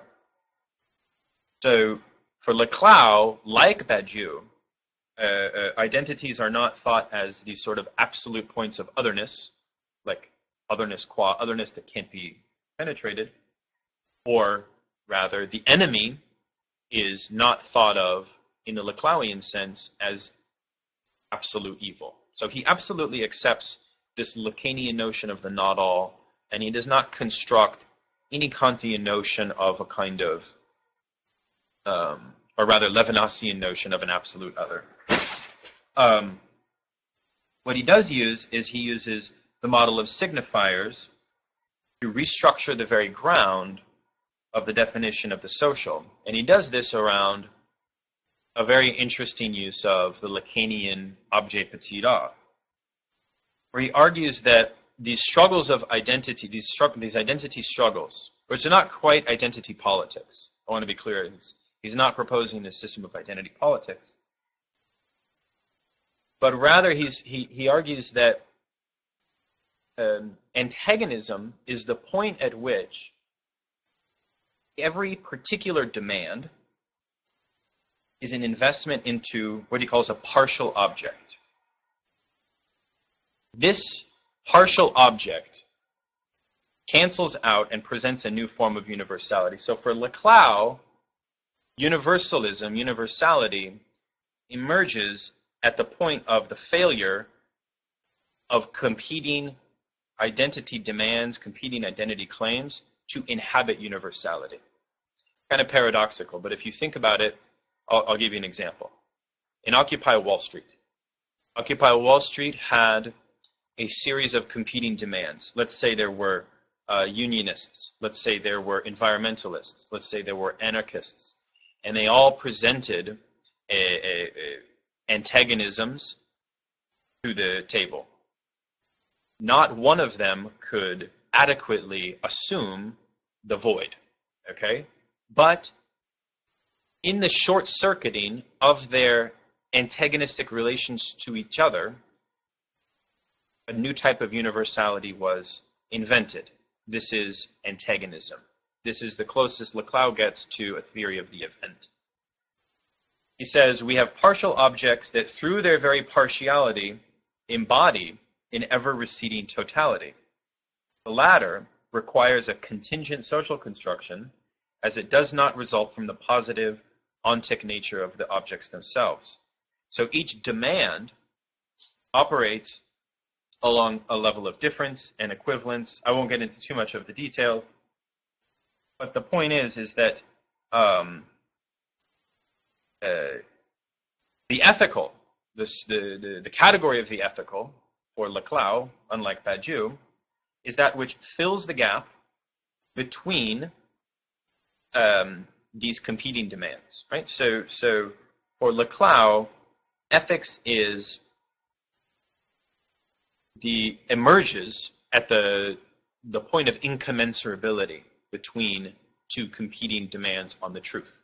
And you could easily also argue that, or in other words, what Laclau presents and why I think it's interesting to put these two into conversation is that he does not shy away from thinking this kind of structural linguistics model based on signifier relations and the Lacanian not all objet petit a and partial object investment onto a completely different framework for ethics. Now, what he says about Badiou's ethics, which I find interesting, is that it is impossible to posit theory at an abstract level based on the duality of event-situation. He claims that these categories do not provide the criteria for moral choice. And I wanted to flag this idea because we found before in theory of the subject that Badiou is not trying to say that the event provides a new regime of morality, in part because I don't think he's interested in the very idea of moral choice. In part also because his very conception of the good is so different, is so intrinsic to an ethics of a process of truth here, whatever it may be, than trying to fit a conception of the good into any preconstrued conception of the good based on the service of goods and so on. So Badiou cannot, according to Laclau, develop the basis for discerning between a true event and a simulacrum. So that's his main point, because to do so would reinscribe like a theory of normativity, and it would posit. It would then, in order to say that a subject infidelity to truth can either go simulacrum or can have a proper fidelity, Laclau wants to say you have to then say that the subject can operate from a position of what's normative and what's not. A. B, you'd have to then say the subject is able to judge, i.e. decide on that. So, anyways, he then continues to say that Badiou's aware of this, but he gets out of it by creating a more complex distinction between the plenum and the void in being an event, which I won't get into.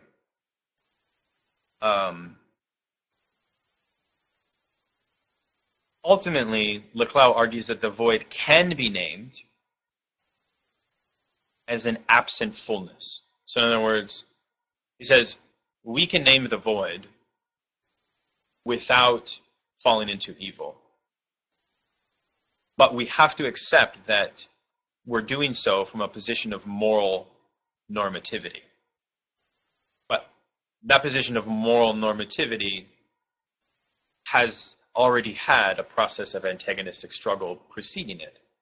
So it's not as if it's operating on moral normativity of what is in the state of the situation. He says, absent fullness enables the void to be named but not counted, i.e., something that cannot be represented as an objective difference. So, nonetheless, I hope that was a helpful aside. I've taken 5 minutes after. And George, you have to go. I'll see you later, George. Any final questions?